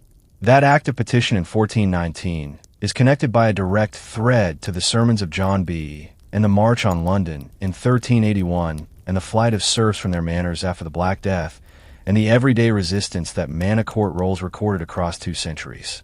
It is all the same argument made in different registers with different tools, building slowly toward a recognition that the system refused to grant but could not ultimately prevent. The villenage of Woburn was not abolished by Parliament in 1419, but within a generation it had effectively ceased to exist, not by legal decree, but by the accumulated pressure of individual claims, individual flights, individual refusals to accept what the law said was immutable. Now, I want to push this forward because I think the story does not stay in the medieval period. The ideas that were being worked out haltingly painfully at enormous cost in the fields and workshops and manor courts and guild halls of medieval Europe did not vanish when the period ended. They traveled. The peasant revolts and artisan uprisings of the 14th and 15th centuries created a vocabulary of popular political protest that later generations inherited and used. The language of the common good developed in scholastic theology, eventually migrated into the political philosophy of the 17th and 18th centuries into Locke and Rousseau, and the founders of the American Republic, and the architects of the French Revolution. When Thomas Jefferson wrote that all men are created equal and endowed with certain unalienable rights, he was working in an intellectual tradition that stretches back through many intermediaries to the question John B. asked at Blackheath in 1381. When Adam delved and Eve span who was then the gentleman, the distance from that question to all men are created equal is shorter than it looks. It is measured not in centuries, but in the accumulated insistence of ordinary people who refuse to accept that the hierarchy was natural, permanent, and divinely ordained. I want to be careful here because I think intellectual honesty requires me to say this plainly. The connection is real, but the path was not straight. The ideas did not flow smoothly from one generation to the next. They were suppressed, forgotten, rediscovered, distorted, appropriated for purposes very different from their origins. The people who wrote the American Declaration of Independence were most of them slaveholders. The distance between the principle and the practice was vast and was maintained by force. That gap between the principle of human dignity and the practical reality of how human beings treat each other is not a medieval problem that modernity solved. It is the central, unresolved problem of every era that has come since. What the medieval laboring world contributed was not a solution. It contributed the insistence on the question, the refusal to accept that the gap was natural, inevitable, or beyond challenge. Let me tell you about a detail from the late medieval period that I find astonishing in what it implies about how far ordinary people had traveled in their understanding of their own situation. In the years following the German Peasants' War of 1524 and 1525, the uprising we discussed in Part 9, in which perhaps 100,000 people were killed in the suppression, the surviving participants and sympathizers produced a remarkable body of literature, pamphlets, songs, sermons in which they articulated with considerable clarity why they believed their uprising had been just. One of the most common arguments in this literature draws not on secular political philosophy, but on the Bible, specifically on the early chapters of Genesis. The argument goes like this: God created the earth as a common inheritance for all humanity. The earth belonged to no one exclusively. The systems of private property and feudal obligation that concentrated land in the hands of the few were human inventions, not divine commands, and human inventions made in violation of divine intention could be legitimately challenged. This is not a sophisticated philosophical argument in the scholastic sense. It does not engage with Aristotle or Aquinas or the finer points of legal theory. It is a direct vernacular argument made by people who had very little formal education, drawing on the one text they did have access to, the Bible preached to them in church every week, and reading it in a way that served their understanding of their own situation, and that ability to take the tools that the dominant culture provided, the religious framework, the legal vocabulary, the concept of the common good, and use them to argue against the system that provided them, is one of the most persistently remarkable things about the medieval and early modern laboring class. They could not access the universities. They could not publish books, at least not until the printing press changed everything in the 15th century. They could not sit in Parliament or in the King's Council, but they could listen to sermons and ask questions about what the words actually meant when you applied them to their situation. And the answers they arrived at were in many cases considerably more radical than the people preaching the sermons intended. Here's the question I want to leave this section with, and I want you to actually sit with it for a moment before we move to the final part of our story tonight. What ideas do we have now? Ideas that we accept, that we build institutions on, that we consider self-evident, that were first articulated by people whose names we do not know in circumstances of hardship and opposition that we have largely forgotten.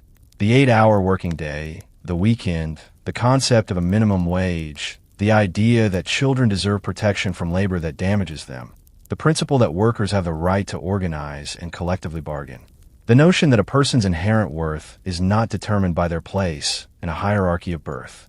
None of these ideas arrive from nowhere.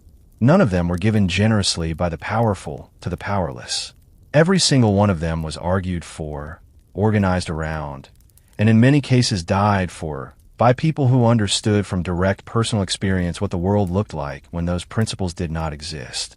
The medieval laboring world did not produce these principles in their modern form, but produced the ground from which they eventually grew the accumulated human understanding that the work of the many cannot be permanently and arbitrarily appropriated by the few, that bodies have limits that deserve respect, that children are not simply small adults available for economic use, that the common good is not served by systems that reduce the majority of humanity to instruments of other people's prosperity. They work that out in the fields, in the workshops, in the manor courts, on the scaffolding of cathedrals that took longer than lifetimes to build, in the arguments they made to lords and guilds and parliaments and kings who mostly did not want to hear it. They worked it out. We are almost at the end of tonight's journey. One more thing to say, one more piece of this story that I've been holding back because I think it is the piece that ties everything together, not as a conclusion, but as a way of understanding what we've been doing for the last several hours. We have spent this night with people who were invisible, people whose labor was taken for granted, whose names were not recorded, whose contributions were acknowledged only in their absence, only when the mill stopped running, or the harvest failed, or the roads were impossible, or the plague had taken so many that suddenly everyone could see the shape of the hole that working people left when they were gone. And I want to think with you in the final part of this story about what that invisibility means, not just for the medieval world, for ours, because the hands that built the medieval world are gone. But the question of whose hands we see and whose we look past, and what it costs us when we get that wrong, that question did not close with the 15th century. It is still open, and that is exactly where we're going right now to end this story. There is a building in the city of Salisbury in the south of England that I want to tell you about before we close tonight's story. Salisbury Cathedral, built between 1220 and 1228. Remarkably fast, as medieval cathedrals go, completed in a single sustained campaign of construction rather than across multiple interrupted generations. Its spire, added between 128 and 1320, is the tallest medieval spire in England. At 123 m, It held the record for the tallest structure in the world for a period in the 14th century. It is by almost any measure one of the most beautiful buildings human hands have ever produced. If you have never stood inside it, I genuinely recommend that you do someday. There is something that happens to a person's breathing when they walk into a space like that. A kind of involuntary quieting, as if the body recognizes before the mind does that it is in the presence of something that required more of human beings than ordinary life usually asks. The architect is unknown. The master mason who designed the spire, that extraordinary structural achievement, 400 tons of lead and timber and stone, balanced on foundations that were never intended to bear that weight, and that have been settling and adjusting for 700 years without collapse. We do not know his name.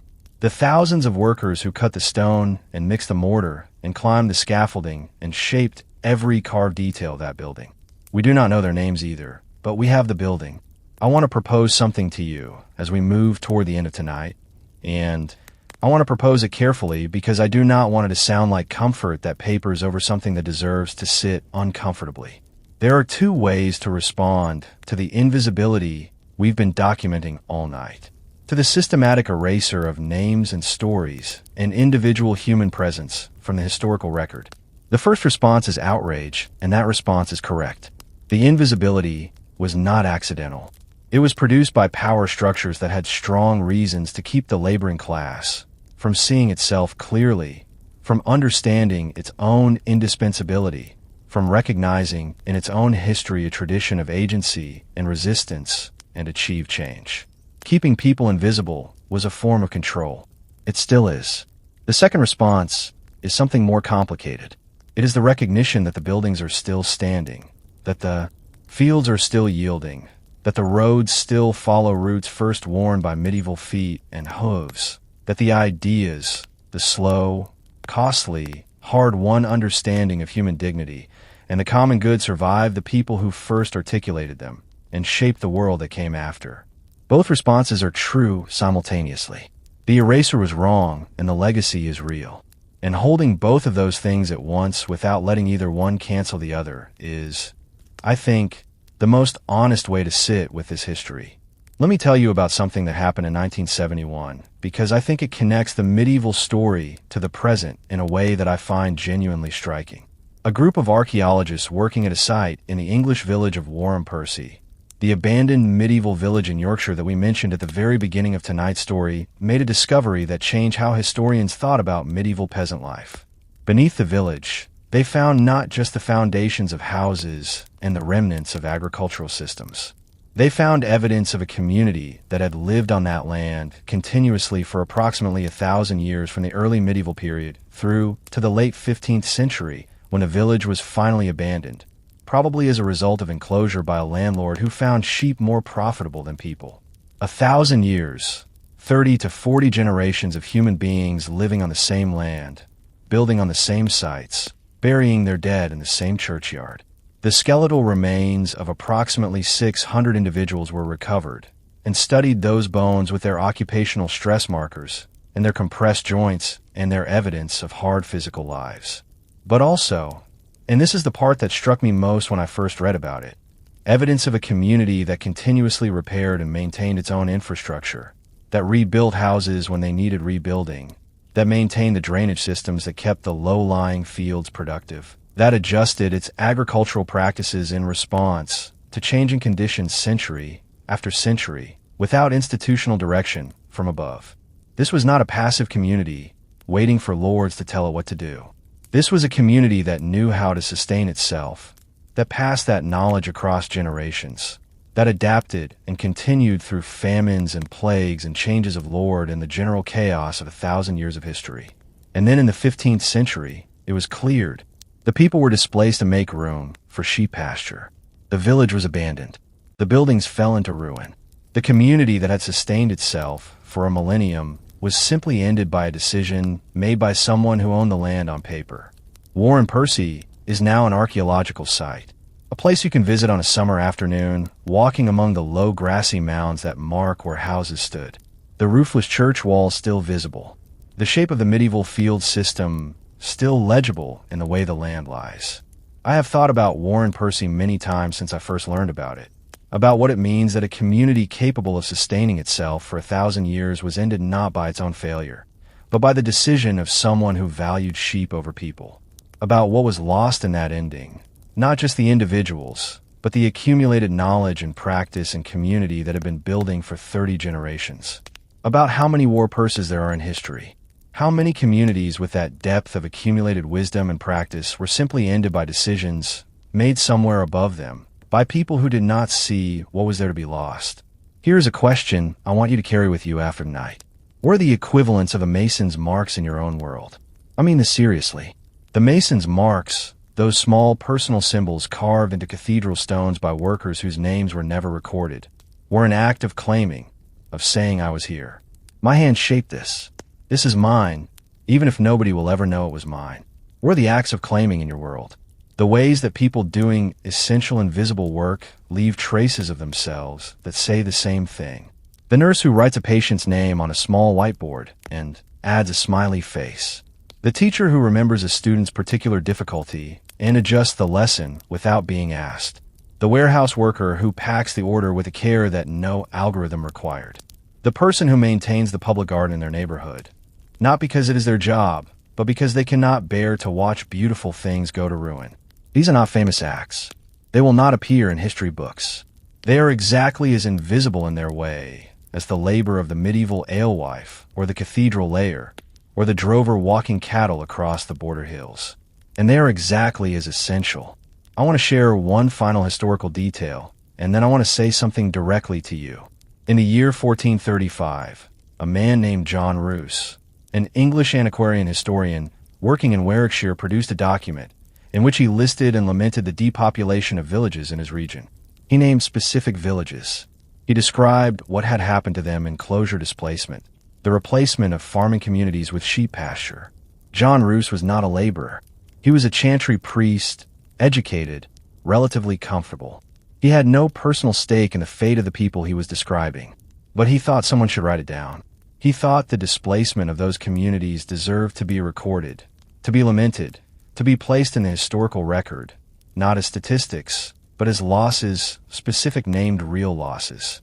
He was right, and the fact that his document survives, that we know about those villages, because he thought to write them down, is itself an argument for the importance of bearing witness, of choosing to see what is in front of you, and recording it honestly, even when it is inconvenient, even when the people it concerns have no power to make anyone pay attention. That is what historians do at their best. That is what this kind of storytelling, when it is working, tries to do. Not to rescue the past. You cannot rescue the past, but to sit with it honestly, to say these people were here. They worked. They suffered. They pushed back. They built things that lasted. They thought about their own dignity and the dignity of the people around them, and they acted on those thoughts in the ways available to them. They were here. So let us take a quiet moment and think about what tonight's journey has actually covered. We started with a number 90%, the proportion of the medieval population who did the work that nobody wrote about. We met the serfs of 13th century England bound to land they could not own, navigating a system specifically designed to consume the resources they would need to escape it, and finding within that constraint small stubborn ways to carve out a little more for themselves. We spent time with the women whose labor ran the household economy, the alewives and weavers and midwives whose work was assumed so completely that nobody thought it worth recording, and who in the margins of documents and the records of guild courts left traces of agency and capability, and quiet insistence that deserved better than the silence history gave them. We walked through the craftsman's world, the blacksmith, the tanner, the miller, the stonemason, and felt the particular cruelty of being indispensable and undervalued simultaneously. We watched them build the guild system as a partial answer to that cruelty, and noted the ways the answer was imperfect.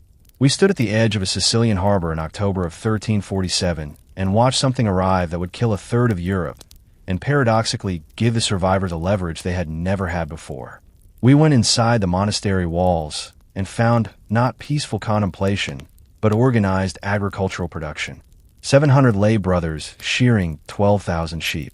Anonymous scribes preserving the entire intellectual inheritance of the ancient world one letter at a time. We stood at the base of Salisbury Cathedral and looked up. We found masons' marks on 800-year-old stones and understood what they were saying. We walked the roads with the packmen and the drovers and the Temps boatmen and understood that the medieval economy was not local or isolated, but globally connected, running on invisible labor.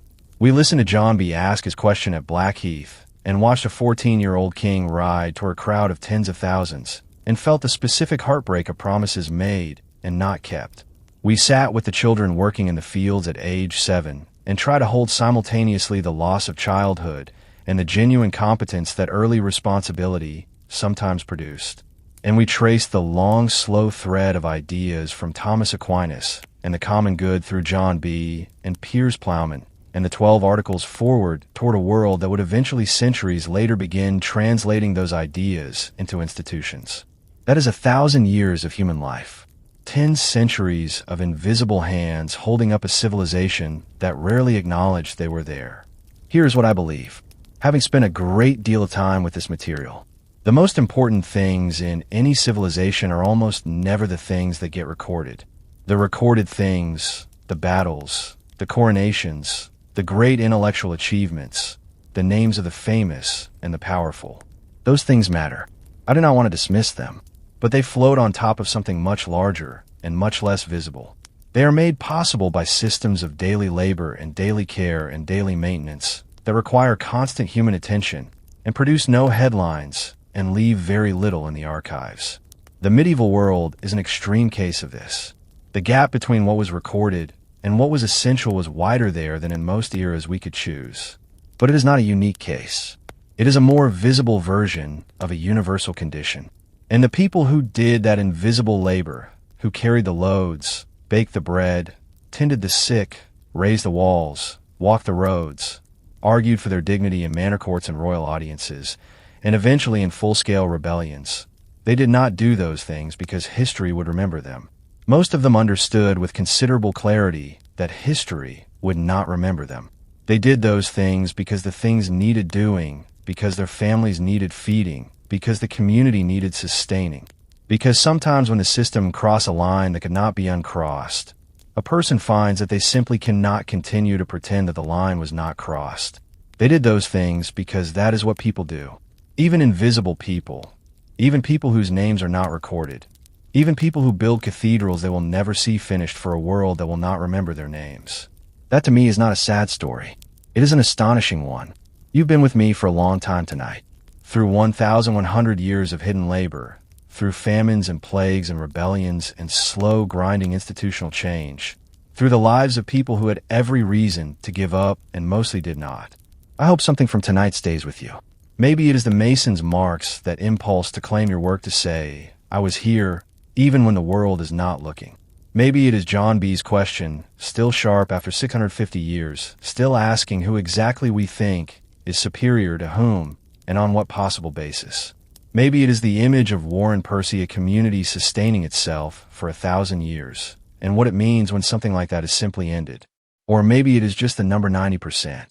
The next time you stand inside a cathedral, or walk on a road that follows a route first worn in the 12th century, or eat bread whose recipe descends from techniques developed in medieval farmhouse kitchens, maybe you will think about the 90%. The people whose hands made all of it possible, whose names we do not know, whose contribution we've been undervaluing in various forms and for various reasons for the better part of 1,000 years. They deserve better than that. So, do the people in our own world who do the work that makes everything else possible. If tonight's story meant something to you, if you found yourself thinking about something in a way you had not quite thought about it before, or feeling something about people who lived 700 years ago that surprised you, please tell me in the comments. I read everything, and I genuinely mean that. And those conversations are the part of making this channel that I value most. If you watch this whole way through, from the first question about whose hands actually built the medieval world all the way to here to the end, then thank you. Genuinely. That means more than a subscribe button click, though. I will absolutely take one of those too. If you are feeling generous, and if someone in your life would find this story meaningful, someone who thinks about history or labor or what gets remembered and what gets forgotten, or just someone who needs something good to fall asleep to tonight, please share it with them. The stories that deserve to be told deserve to reach the people who need them. This has been a long night and a full one. Go gently to sleep if you can. And when you wake up, Look just briefly at whoever made your coffee or drove the truck that delivered your groceries or cleaned the building you work in, or is currently invisibly keeping something running that you depend on without quite knowing it. You do not have to do anything dramatic without noticing. Just notice. The medieval workers whose story we told tonight, they would have understood that noticing is the beginning of something. The small, quiet, persistent recognition that invisible labor is not invisible because it does not matter. It is invisible because we have not yet learned to look properly. Tonight I think we looked. The next story is waiting. And if tonight is any indication, the past still has a great deal left to tell us about who we are, how we got here, and what we might choose to do differently now that we know. Stay close. The light is always on here, and there is always another story worth telling together.